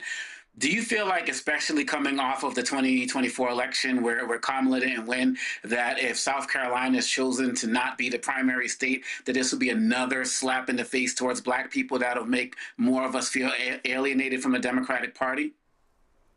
Absolutely. I mean, I hate to say that, but absolutely. What would be the reason? The calendar had been set for decades, where Iowa was first and New Hampshire was second. No problem. And when we want to talk about competitiveness, where Roland brought that up earlier, New Hampshire was a red state for a long time, and they were the first 2 states. Iowa was the caucus, New Hampshire was the first primary. So, that didn't matter then, but all of a sudden it matters now, right? So I do believe that, Black voters will feel disenfranchised if South Carolina's moved out of this first in the nation spot. Because like I said, we have not really had it. We had a sitting president in 2024 where we had this primary that was not competitive. No one's going to recruit candidates against their own president. You have the seat. So we never really got an opportunity to see what this means. What does this mean? What does it mean for our party? More importantly, this calendar, as it stands right now, has not been tested. So there's no real big takeaway from the party to say that, oh, this really works for us or this doesn't work for our candidates. So I just think that it's a no-brainer, in my opinion, to leave the calendar where it is. All right, then. Christelle Spain, we certainly appreciate it. Thanks a bunch. Thanks so much for having me. All right, good luck in the fight. First, going to go to a break. We come back. We're going to talk about, we may go live to Dallas for the James Tallarico Town Hall. We'll also discuss the Nolan Wells funeral, which took place today in Mississippi. You're watching Roland Martin Unfiltered on the Black Star Network. Don't forget to support the work that we do. Listen, one of the reasons we're here is because y'all support of us. Listen, we ain't got millionaires and billionaires cutting us checks. It's our small donors and our folks that have been supporting us since we launched almost 8 years ago. You want to contribute via Cash App, use a Stripe QR code. You see it right here on the screen. That QR code is also for credit cards. If you're listening, go to blackstarnetwork.com for ways to give. Check some money order, make it payable to Roland Martin Unfiltered. P.O. Box 57196, Washington, D.C. 20037 0196. PayPal's R Martin Unfiltered, Venmo RM Unfiltered, Zelle Roland at RolandSMartin.com, Roland at RolandMartinUnfiltered.com. Back in a moment. All right, folks, let me tell you about Chapter. Now, if you're in Medicare or about to be, the system is not set up to work for you. Too much fine print, too many plans, and too many people making money off of your confusion. And look, we're used to this. We're no strangers to systems that don't have our best interests at heart. But we don't have to accept it when it comes to Medicare. That's why I'm telling you about Chapter. Their advisors are independent and honest. In fact, they're the only Medicare advisors that compare every plan nationwide. And they're focused on one thing: what works for you. If there's a better plan out there, they'll find it. If you're already in the right one, they'll tell you that too. There are no games. Just last year, people who switched with Chapter saved an average of $1,100. It's 20 minutes and a real person. It's completely free. My parents actually have already called. My mom sent me a text. Folks, give Chapter a call at 724-264-8281, 724-264-8281, and connect with someone you can trust. Folks, these are the kind of services that we need for our audience here at Roland Martin Unfiltered and the Black Star Network. So call Chapter right now, 724-264-8281. Hi, I'm Jo Marie Payton, voice.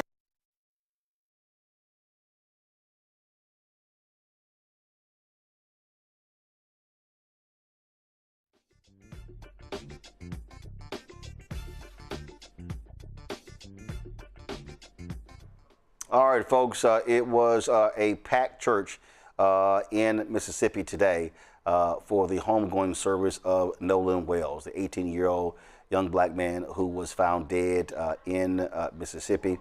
Hundreds filled in that particular church to say their final goodbyes. Among them, Hall of Famer Terrell Owens, as well as Spike Lee. Wells and a group of friends, of course, went to Horn Island off the coast of Mississippi to celebrate July 4th. His friends returned to the mainland later that afternoon and told police that Wells opted to stay behind, saying he would catch a ride back later with others. When he didn't return home that night, his mother reported him missing around midnight. A U.S. Park Ranger found Wells' body on the northwest shore of Horn Island on July 6th.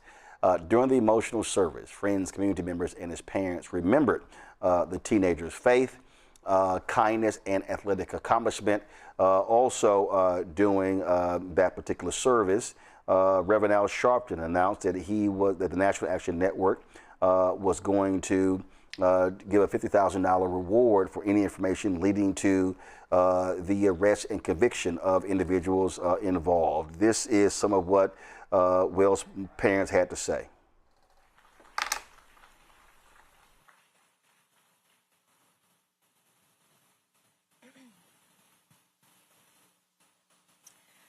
First, I want to give all thanks and honor and glory to God for choosing Elmore and me to be Nolan's parents.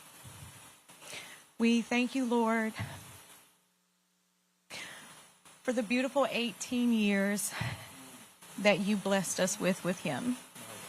Thank you for the joy he brought not only to our family, but also to his friends and everyone in the community whose lives he touched. Nolan had such a gentle, calming spirit about him. He had a way of making people feel seen, welcome, and valued. He could lift your confidence with just a few words and make you feel like you belonged. If you ever had the privilege of meeting our son Nolan or calling him a friend, then you experienced a glimpse of God's love through him. He was both protective and nurturing. He often told us that one day he wanted to have 3 daughters that he would name Sophia, Charlotte, and Olivia. He had a deep love for the Lord and an unwavering faith that was evident in the way he lived his life. As much as our hearts are broken, we find peace in knowing that our son is resting in the arms of the Lord. We will miss everything about him, from his quiet nature to the corny jokes, his gentle smile, the way he made everyone around him feel comfortable, loved, and at ease. Your absence has left an emptiness that can never truly be filled. A piece of our hearts will always be missing. Nolan, your father and I are incredibly proud of you. We've always been proud of you, of the young man you were, and we will always be proud of the legacy of love, kindness, and faith that you have left behind. In a world that can often feel dark, be like Nolan. Be the light that brightens the lives of those around you. Be the warmth for those who may be feeling the coldness of the world. Love deeply, protect fiercely, and welcome others with kindness. And remain faithful knowing that God is always with you. Lastly, I ask that each of you keep Nolan's memory alive. Hold him close in your hearts. Share his stories and never stop saying his name. As long as we continue to remember him, his light will continue to shine through us all. Nolan, we love you. We'll continue to fight for you. Yes. And until we meet again, and thank you all for coming. Thank you. I might be kind of all over the place a little, but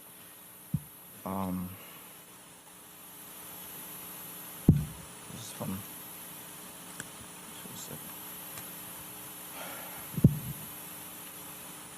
first of all, I want to say out of all my kids, Nolan was the one that would crawl backwards on the regular. Like babies crawl forward, he would crawl backwards. And he had this crazy haircut that I don't know, you had to see it to know him. But I want to start off by saying how proud I am of you, my son. You grew up to be a very young man that everyone enjoyed to be around. The constant lectures from me about having character, self-respect, self-discipline, and perseverance really hit home with you at an early age. These were the things that I had to live through to really be able to pass down to you and your siblings. I remember when you first asked to play basketball, and I admit I was kind of worried because you never picked up a basketball, you never shot one. We didn't have a actual basketball goal. The only thing we had was that Walmart special, the little plastic one that everybody breaks in the first few days. But on that first day of tryouts, you shocked me and your mom. And just to make a long story short, you, Jalen, and Javon won y'all first championship together.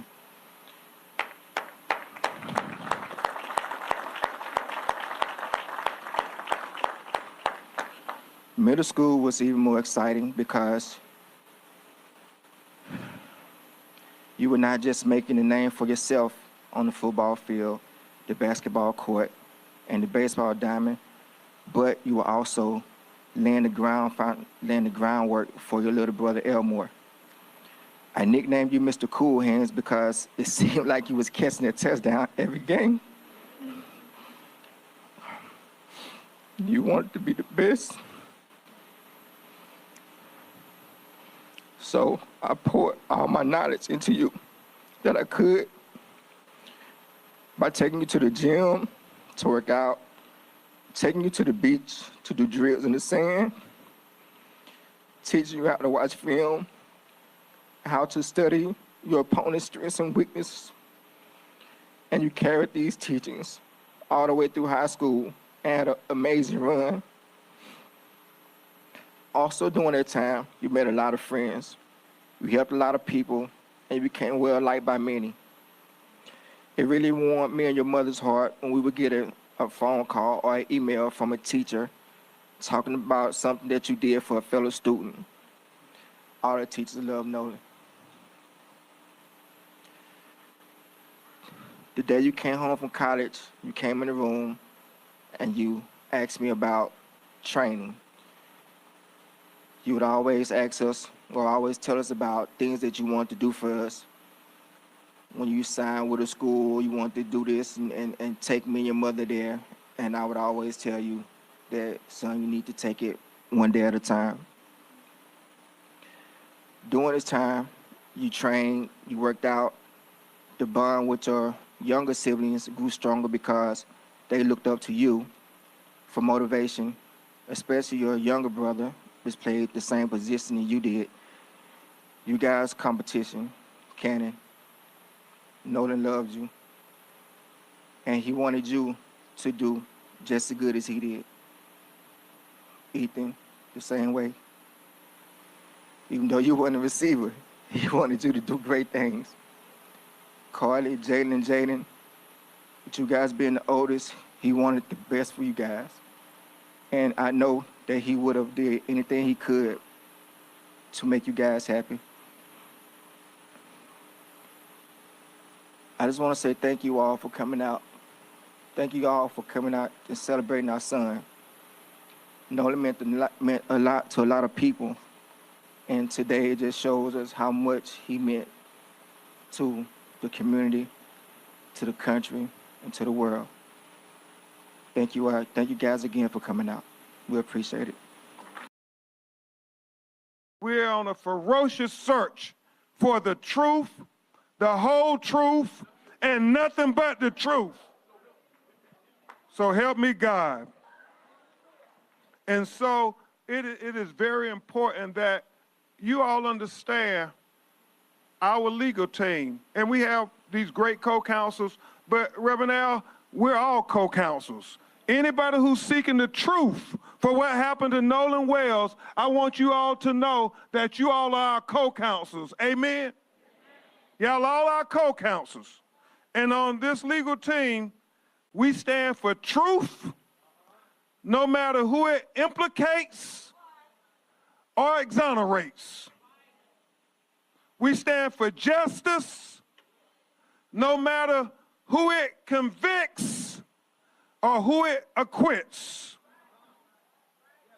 We stand for transparency because we don't need law enforcement to narrate, because we want transparency because we can see.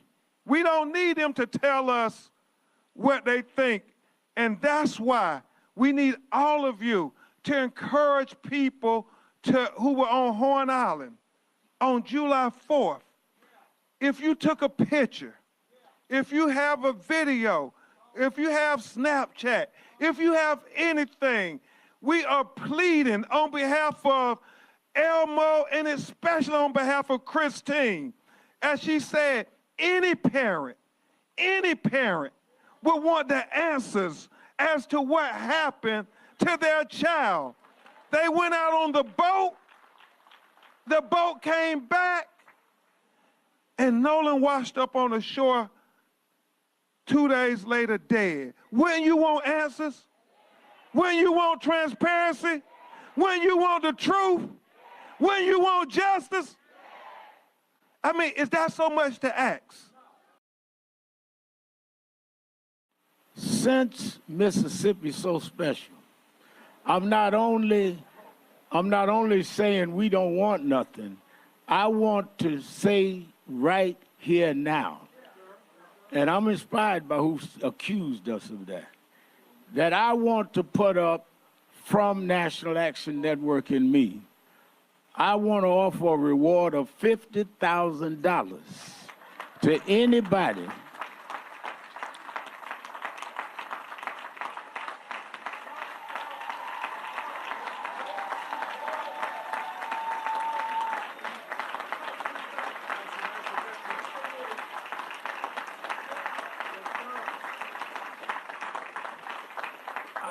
I want to put a reward up for $50,000 for anybody that could give the information that will lead to an arrest and a conviction in the case of what happened.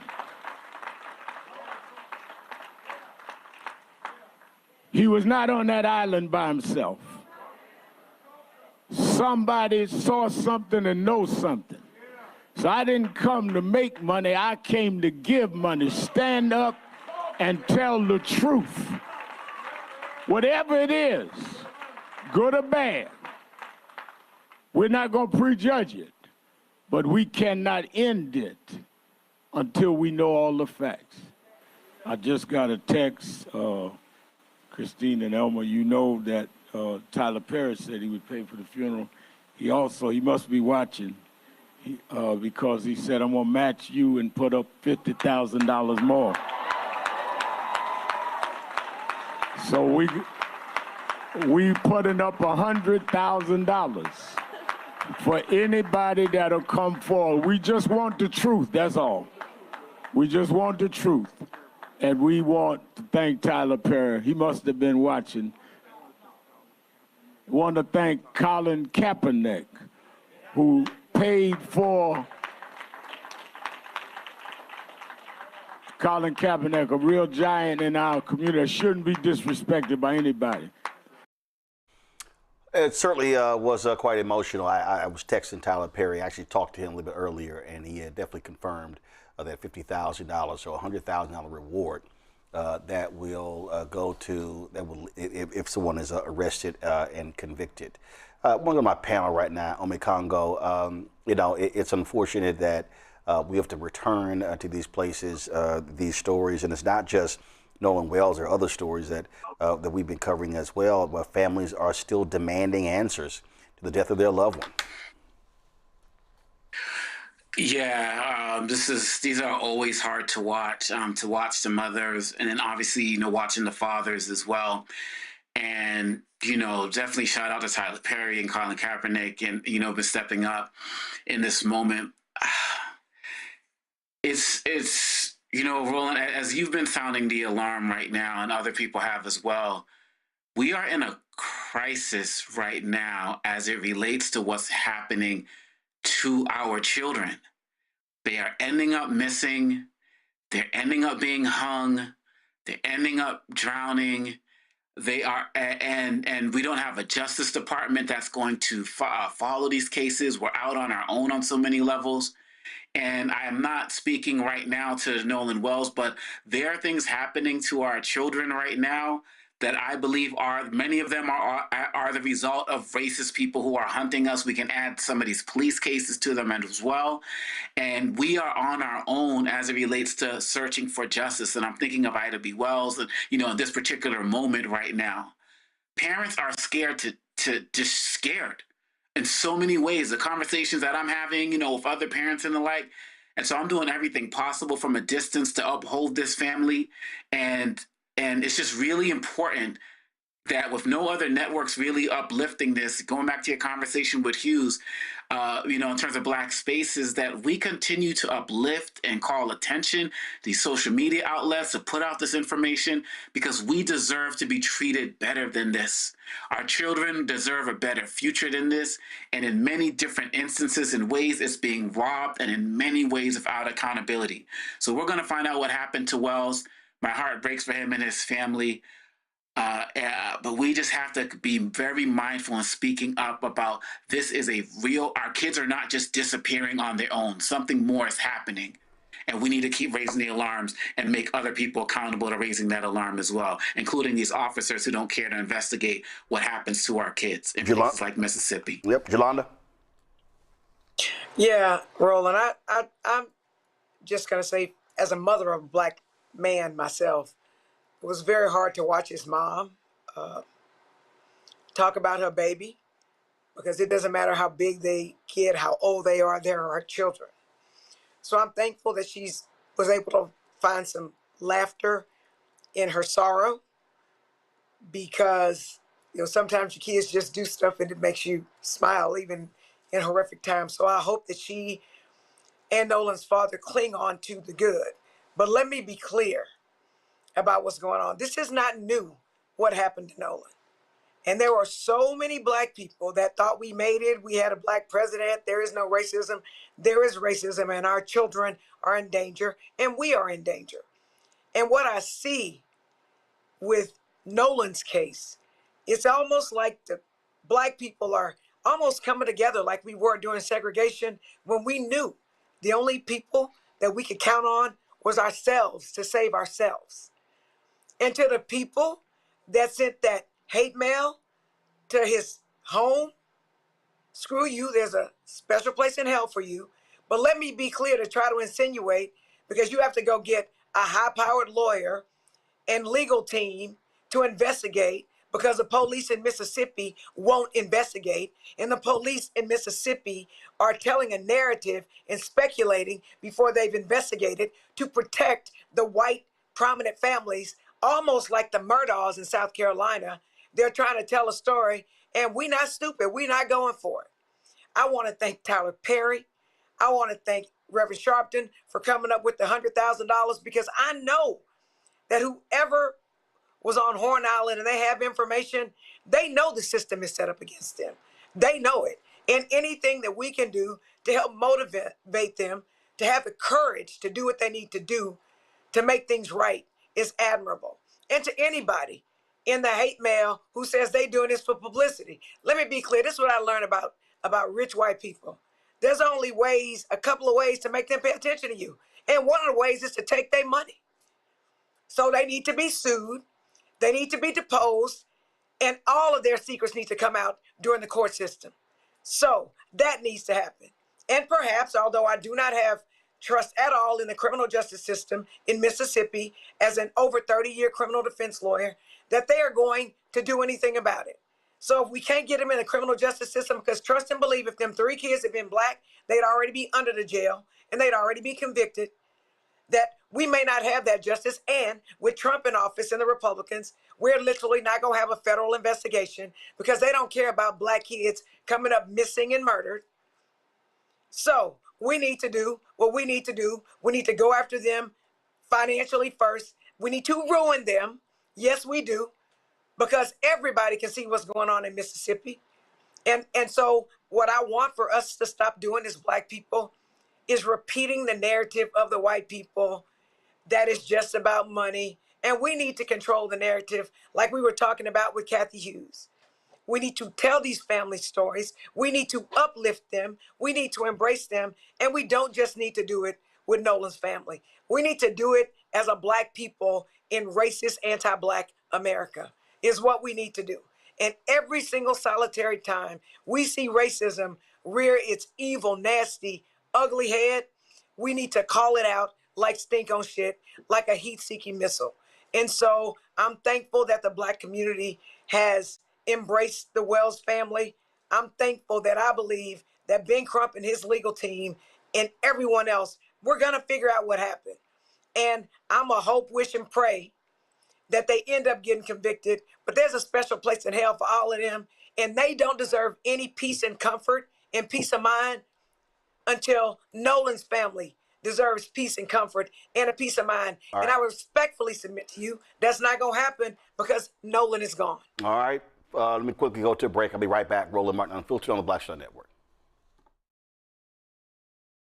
All right, folks, let me tell you about Chapter. Now, if you're on Medicare or about to be, the system is not set up to work for you. Too much fine print, too many plans, and too many people making money off of your confusion. And look, we're used to this. We're no strangers to systems that don't have our best interests at heart. But we don't have to accept it when it comes to Medicare. That's why I'm telling you about Chapter. Their advisors are independent and honest. In fact, they're the only Medicare advisors that compare every plan nationwide. And they're focused on one thing: what works for you. If there's a better plan out there, they'll find it. If you're already in the right one, they'll tell you that too. There are no games. Just last year, people who switched with Chapter saved an average of $1,100. It's 20 minutes and a real person. It's completely free. My parents actually have already called. My mom sent me a text. Folks, give Chapter a call at 724-264-8281, 724-264-8281, and connect with someone you can trust.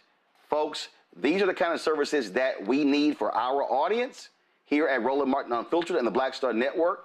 So call Chapter right now, 724-264-8281. What's up, y'all? This is Wendell Haskins, a.k.a. Win Hogan at the original T-Golf Classic. And you know I watch Roland Martin Unfiltered.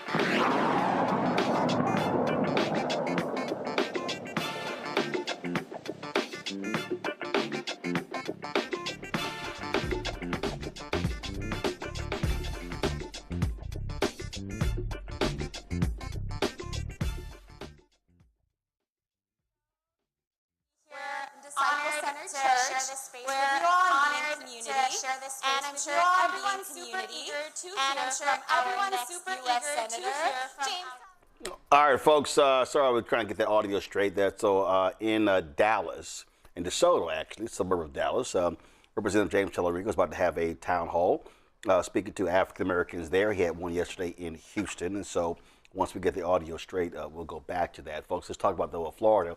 A Florida police officer resigned after newly released body cam footage shows Melbourne police officers violently taking down a misidentified black teenager. On June 24th, Officer William Markle, one of 3 officers who detained 15-year-old Judah Everidge, claimed the teen was resisting arrest. Judah suffered a broken arm because of the incident. Well, the body camera footage tells a different story. Watch. Get in the tape. Get on the ground, bro. Flip over. I know his mom. I'm sorry. I know his mom. I'm sorry. I know his mom. I'm sorry. I'm sorry. Yeah, we're gonna break it if you don't fucking stop resisting. I got it. Fuck, it's back there. It's there. Fuck. Okay. Hang tight. Relax. What's going on with your arm? Give us your other arm. Hold on. Let me get another cuff. Hold on. Look at my arm. Where? Relax. Lay on your chest. Lay on your chest. Can I explain? No, you can't. Lay on your chest. I was just walking. You saw us running.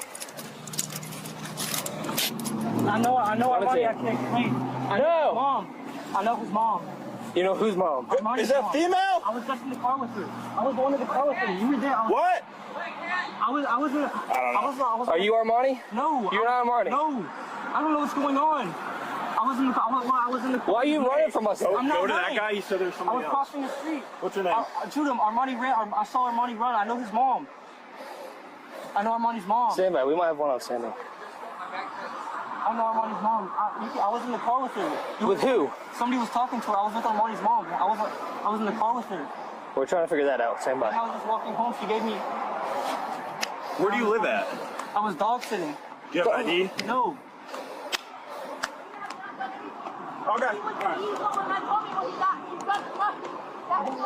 Why'd you start taking off running, man? I didn't. I was crossing the street. I was trying to cross the street, sir. Ow! You're good, bro. My fucking arm. What's wrong with your arm? I'm looking at you. You dislocated my arm. Where? I saw my arm dislocate. Oh, fuck. Where? Whatever. It was like, I don't know, but that shit hurt. Why are you running? I was just trying to cross the street. I'm sorry. But dude, that nigga got me. What the fuck? I didn't even do nothing. Oh, fuck. You good? No, I can't fully extend my arm. It's definitely popped out of place. Okay, we'll get it. Just hang, I got you. Huh? Would I just fully extend my arm? I'm not. Hold on. I'll get you medical. Just hang tight, all right? Get the fuck out of me. Bro, you literally flipped around. I'm just saying, can I help? Can I help quick? Oh, I'm sorry. Do you want to sit up or do you want to? Yeah, I just want to stand up. Just hang tight. Can I put my shoes on? Yeah, it's fine. Damn. Look. Cohen, do you got any allergies or any medical problems? Allergic to, well, like, are you talking like foods? No, any like medication allergies? Cephalosporin. I'm pretty cephalosporin or something like that. I forgot what it's called. Fucking explain myself. I understand fucking your dumbass. upset. Hey, Judah, come on. All right. Sling me out the ground for no fucking reason, dumbass. Judah later said that he was actually trying to help officers locate 16-year-old Armani Roman, who was described as white Hispanic and wearing dark clothing. Marco submitted his resignation on July 9th, saying it was in his best interest to pursue new career opportunities. He still should be charged, Jolanda. Oh, absolutely, Roland. I mean, if that wasn't an incompetent police officer, I don't know what was. They were looking for a white kid. That kid was clearly not white. He had the wrong description. He was wearing the wrong clothes. But they decided that a black kid would do. Yep. So my concern is that they let him make it. So he needs to be charged. He abused a child. He assaulted a child. He broke that child's arm. He should be forbidden from working in any more police any more police offices. Yep. At least in Florida. I believe this happened in Florida or anywhere, and it should travel with him. I agree. And again, we're not going to have the federal government investigate because we can't rely on them to protect us. So we need to watch our kids, and no good deed goes unpunished. Yep. He literally was trying to help his friend. He was trying to help find his friend. He had just talked to the friend's mama, and the police didn't listen. And so our children are under attack, like we talked about before, and not just from their white, racist, jealous friends, but from the police. Let me go to Congo. Politically, this is one of the reasons we need to be mindful of George Floyd policing bill that will track officers like this. We need more Democrats who will be voting for that. But back on this, we talked about some of our kids who are going missing and finding out hung and all of these other types of things. We also have to be paying attention to the ones who survived the encounters and are going to have to deal with mental trauma like this as well. That is absolutely the case. Folks, let me give you an update on the Harriet Tubman Museum. Of course, remember we had the director last week. They had that break-in there where they stole their cash box. They destroyed their door. They also damaged murals there inside and outside as well. So, had them on the show. And one of the two volunteers said, hey, they wanted to. They said, you know what, they probably need about $25,000. I said, no, y'all don't need $25,000. Y'all actually need more than $25,000. And so we said, hey, let's go ahead and raise it to $50,000. Well, in the first 24 hours, we wanted to raise $10,000 in the first 24 hours. And what we then did was we said, hey, we ended up raising $16,000 in the first 24 hours. So I got an email yesterday, and it was at 9:42 a.m. And as of 9:42 a.m., we have raised $63,478 for the Harriet Tubman Museum. $63,470. And again, that was 9:42 a.m. yesterday. So I wouldn't be surprised if that's now at $70,000 or even $75,000. And so so that was that. And so what I'm trying to do is, of course, Linda was in Portugal, singing with the Underground Railroad songs. And so I don't know what the time is in Portugal right now. I sent her a text before we came on the air about an updated number, so we'll have an updated number tomorrow. There also was some, y'all pull their website up. There also were some changes made, and so a very prominent individual went to the website and contributed, but they had a cap of $500, and so I hit Linda. I was like, "Yo, you need to change that." So they changed that on the website. So that was changed, so they can actually get more than $500 worth of donations, and so they're working on also adding on their website. Adding, as I suggested, PayPal, Venmo, Zelle, Cash App, for them to be able to take contributions as well. And so just a huge shout out to our fans, folks on the social media who stepped up, who contributed. I also got, give me 1 second, y'all, because folks hit me up, and Mayor LaJawn Cephas is the mayor of the city of Cambridge, and she sent me a text message thanking me. She said that this museum is the crown jewel of Cambridge. They are hugely supportive of that. In September, there are a number of activities that are going on that'll be taking place around Harriet Tubman in the month of September. And so I asked her, I said, hey, let me know if any of that stuff is being live streamed so we can carry that as well. And so we're trying to get that information. And so hopefully we'll be working with the folks there to live stream that out. But again, our viewers, the people who follow us, people on our social media, y'all did the doggone thing. Again, contributing more than $63,000, exceeding the goal that we set of $50,000 to repair the door, repair the murals, and install a security system so they can get up and running. And so Linda, she told me, 1 second, sorry, Linda just hit me back. So as of 8 p.m., the new number is $68,328. $68,328. She just hit me just 1 minute ago. So let's see, y'all, if we can get that to $75,000. That'll be, remember that she won 25. That'll give them a cushion to be able to do some things. So let's see if we can raise another $7,000 and get that to $75,000. Please, of course, y'all share on all of your social media. Please share your social media and tell them when they see the donate button, pull the website up again. And when you go to the website, thank you very much. When you go there, HarrietTubmanMuseumCenter.org /donate. And then when you see that button, you see that segment of the website, where it says donate in the name of, just put hashtag Roland Martin Unfiltered. That way we're able to track how much the donations came in. So again, absolutely great job there. So we appreciate everybody who got involved. And again, this is what I was saying with Cathy Hughes. This is what community is about. This is how our community, listen, we're not waiting on the federal government. We're not waiting on the state government. We're not waiting on any of these other places. We're simply put the word out there, and people stepped up. And so we certainly appreciate that as well.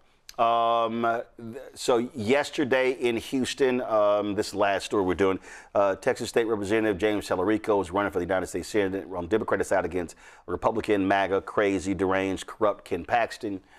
Held a town hall meeting in Houston with Black Houstonians. Right now, this is a live shot of DeSoto, Texas, a suburb of Dallas, where they're waiting for him to come and speak there as well. They are at Disciple Central Community Church there in DeSoto. We have a live stream up on Black Star Networks. You go to our YouTube channel.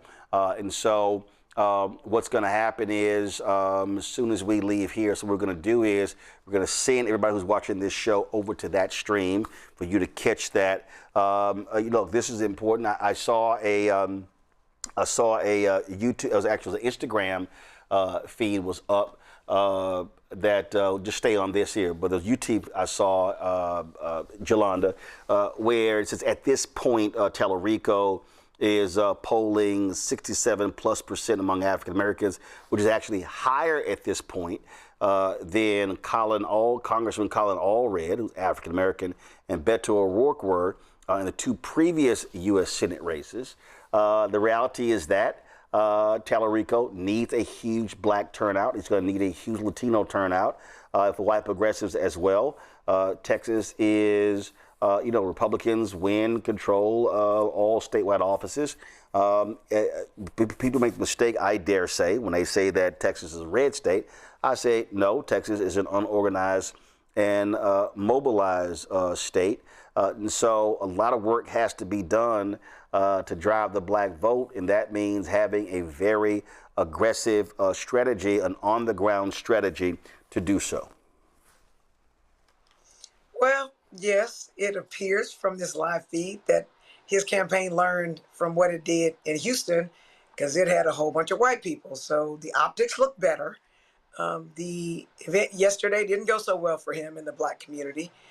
So I'm hopeful that he will do better today. I'm hopeful that they will spend less time campaigning and more time listening to black people share what issues they have, because, and his supporters again are now doing to black women who were at the Houston event, specifically Candace Weber and myself, what they did to Congresswoman Crockett, which is when we ask questions to find out what his issues are with the black community, they take it as an act of treason. And then they start trolling you and saying negative things about you. So I'm hopeful that he will keep his supporters in check and stop them from, or rebuke their caricatures of black people when all we're doing is asking questions about what you're doing in the black community. But he's going to need a lot more than 67% of black voters in Texas to get to win in November. Is just what it is. It's more like 85 or 90%. So he's got work to do. Now, the good thing is he maybe could do it if he decides to literally invest in the black community, in our infrastructure, in our media, like you, because I know that he's bought media with like Channel 13, ABC 13 here, because people tell me they sick of seeing his commercials with no black people in them. But I don't know, Roland, has he bought media buys from you? It's just a question. No, haven't. We have not had. Houston, right?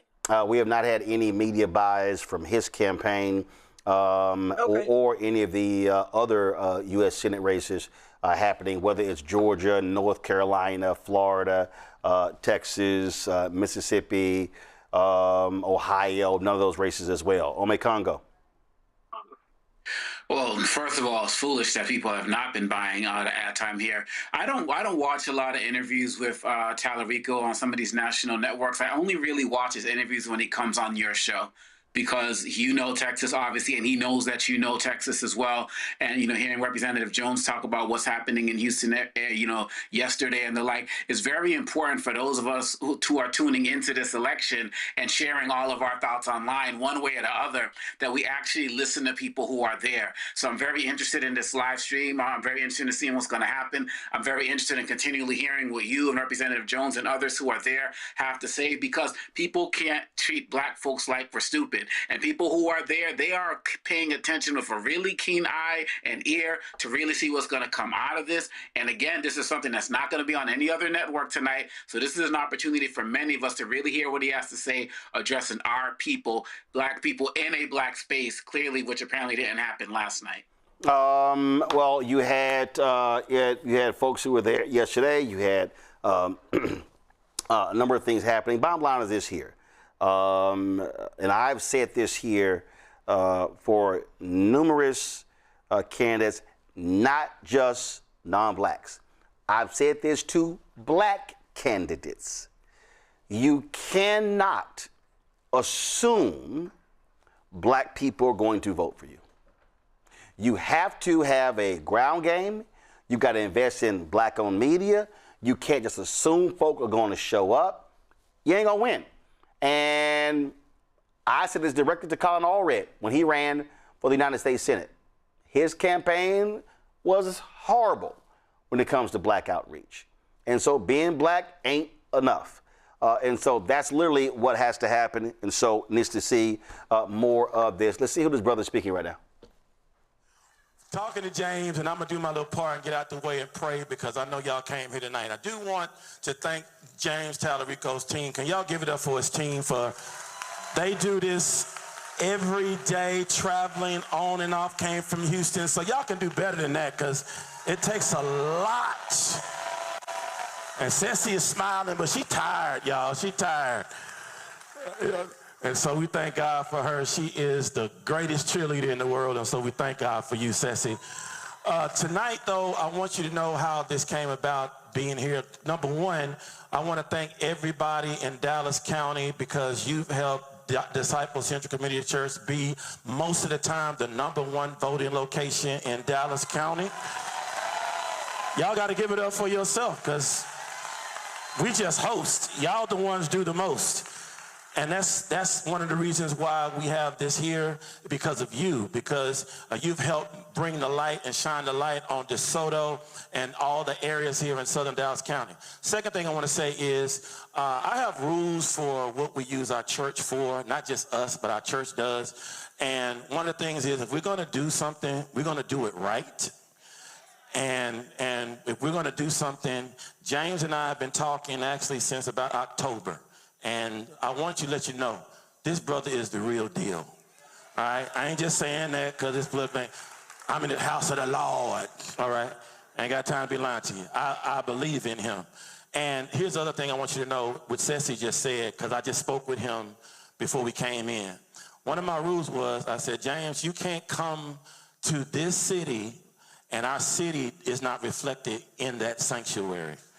And I want you to look around because this is what DeSoto, this is what Southern Dallas County looks. Can you give a hand for that? I want to say that. That's a rule. All right? It's just what it is. It is what it is. Second thing is you can't come to this town and then just speak to the people and the people don't get to ask questions to you. And so here's what we've committed to do.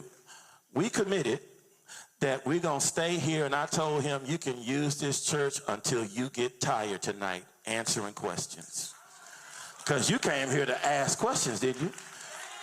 So he says right before this, hey, we're going to do that. So I want you to know this is not just some powwow rally. The brother is going to be asking your questions. Make sure you come with good questions. Now here's the other thing.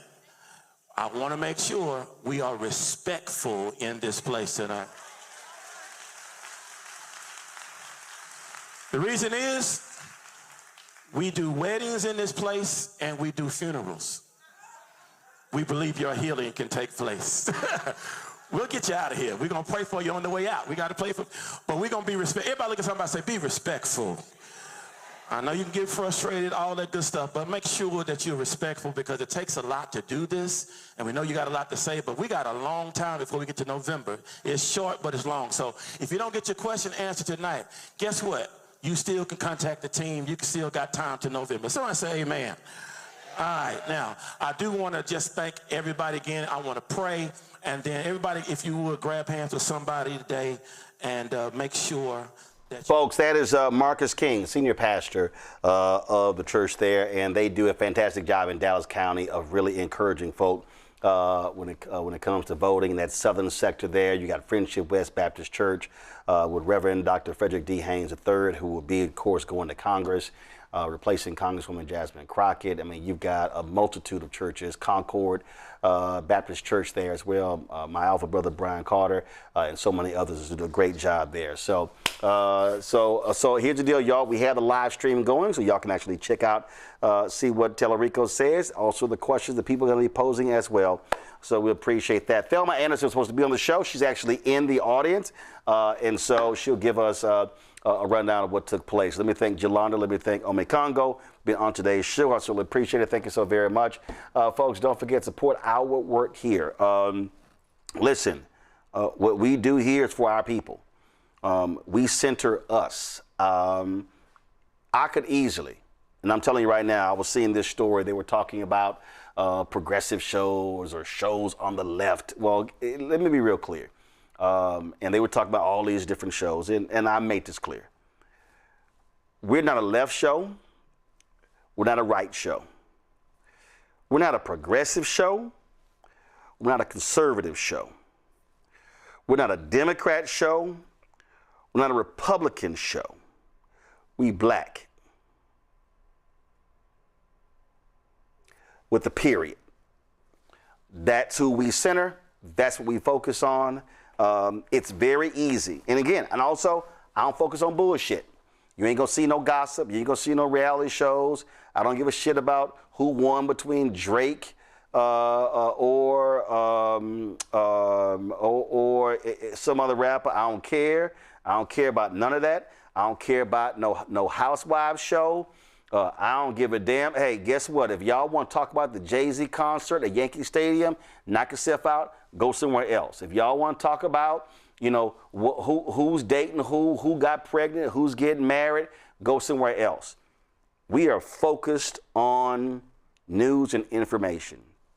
That's what we do. And I know we sacrificing. I could easily, I look at the numbers. Oh, we could easily have hundreds of thousands. I mean, we could have, 20, 30,000 people tuning in live. If I was talking about some other stuff, that ain't what we do. We center black folks. We center our issues, our people, and that's what we do. That's what we always gonna do. And so your support is critical for us in doing that. So please support us. Cash App, join our Bring the Funk fan club. Our goal is simple: get 20,000 people contributing on average $50 each a year. That's $4.19 a month, 13 cents a day to support all of our shows on the network. That raises $1 million to offset our costs, which are $195,000 per month, y'all. All this stuff is real. The studio, the live streaming equipment. Y'all need to understand, you may have Wi-Fi internet at your house right now. Guess what? The fiber that we use costs us almost $2,500 a month. It costs us $30,000, just the internet that we use to ensure the type of signal that you get. That's just alone. The app, the Black Star Network app, that's $125,000 by itself. Associated Press for live feeds and stuff like that, that's $175,000 by itself. Live View, when we're out there live and we got our equipment, we got 3 Live Views. It's the top of the line. We have 2 Live View 800s and a Live View 900. That's top of the line. It's the same streaming equipment ABC, NBC, CBS got. Y'all, guess what? That cost us upwards of $200,000 every single year. So I just outlined for you right there 4 different things where the cost approaches $750,000. We ain't even got the staff and travel. And so to do this work, it's real. And the costs are real. So your support is absolutely critically important. Cash App, use a Stripe QR code. That's for credit cards as well. If you're listening, go to blackstarnetwork.com for ways to give. Checks and money order, make it payable to Roland Martin Unfiltered, P.O. Box 57196, Washington, D.C. 20037-0196. PayPal's R Martin Unfiltered, Venmo RM Unfiltered, Zelle Roland at RolandSMartin.com, Roland at RolandMartinUnfiltered.com. Download the Black Star Network app. Apple phone, Android phone, Apple TV, Android TV, Amazon Fire TV, Roku, Samsung Smart TV. You want to get our Roland Martin Unfiltered Black Star Network swag, just simply go to shopblackstarnetwork.com. You also get our American 250 shirts. We got some fantastic shirts with quotes of Paul Robeson, James Baldwin, Bob Moses, Harry Belafonte, and others. And so, yes, I'm adding some quotes from some sisters. We're working on that as we speak. Mugs, hats, T-shirts, all that good stuff you got there. Also, all the products that you see right here in our studio, every single one of these products is a Black-owned company. And so we have all of these companies that are on our website, fantastic products. When you buy from shopblackstarnetwork.com, you buy from them, we also get a piece of that. So this supports this show as well. I told y'all the costs are real for the work that we do. And so that's why we do what we do. Again, go to shopblackstarnetwork.com. The app fan base, download the app there. Follow me at Roland S. Martin. And also, if y'all on YouTube, y'all should be hitting the doggone like button. Y'all be messing around, commenting all day, but y'all don't hit that like button. How many likes we got? Okay? We should easily be at 1,500, so y'all should hurry up. And don't forget, go to HarrietTubmanMuseumCenter.org. HarrietTubmanMuseumCenter.org /donate. Let's hit 75,000, okay? And then to really position them and set them up. So go to HarrietTubmanMuseumCenter.org /donate. All right. Also, I'm rocking interdenominational center. You see me right here. This is, of course, the Interdenominational Theological Center on the campus of Morehouse. It is right there in Atlanta. This was their 60th anniversary shirt in 2018 they gave me. So that was 7 years ago. So I want to give them a shout out, rocking their shirt today on Roland Martin Unfiltered. All right, y'all. Tune in tomorrow. You'll see who I'm wearing tomorrow. Maybe it's Norfolk State tomorrow. I don't know. Norfolk State, could be Howard. We'll figure it out. But they're awesome schools. So you know what? Let me go ahead and say this right now. I'm trying to think. So University of Virginia Lynchburg, y'all need to send me some gear. I ran one of y'all board members. I gave the commencement there so I can rock it on the shirt. I need to send Rosalind Artist a text, Benedict. I need some of their gear so I can rock on the shirt. Y'all know I only rock gear of HBCUs that I have been to, done shows from there, spoken there, done commencements, and so that's what I do. And also, we didn't mention it today, William Lomax, my frat brother, is stepping down, retiring as head of the United Negro College Fund. We'll be having him on the show talking about that as well. So, and Prairie View and Texas Southern University, y'all need to send me some gear as well.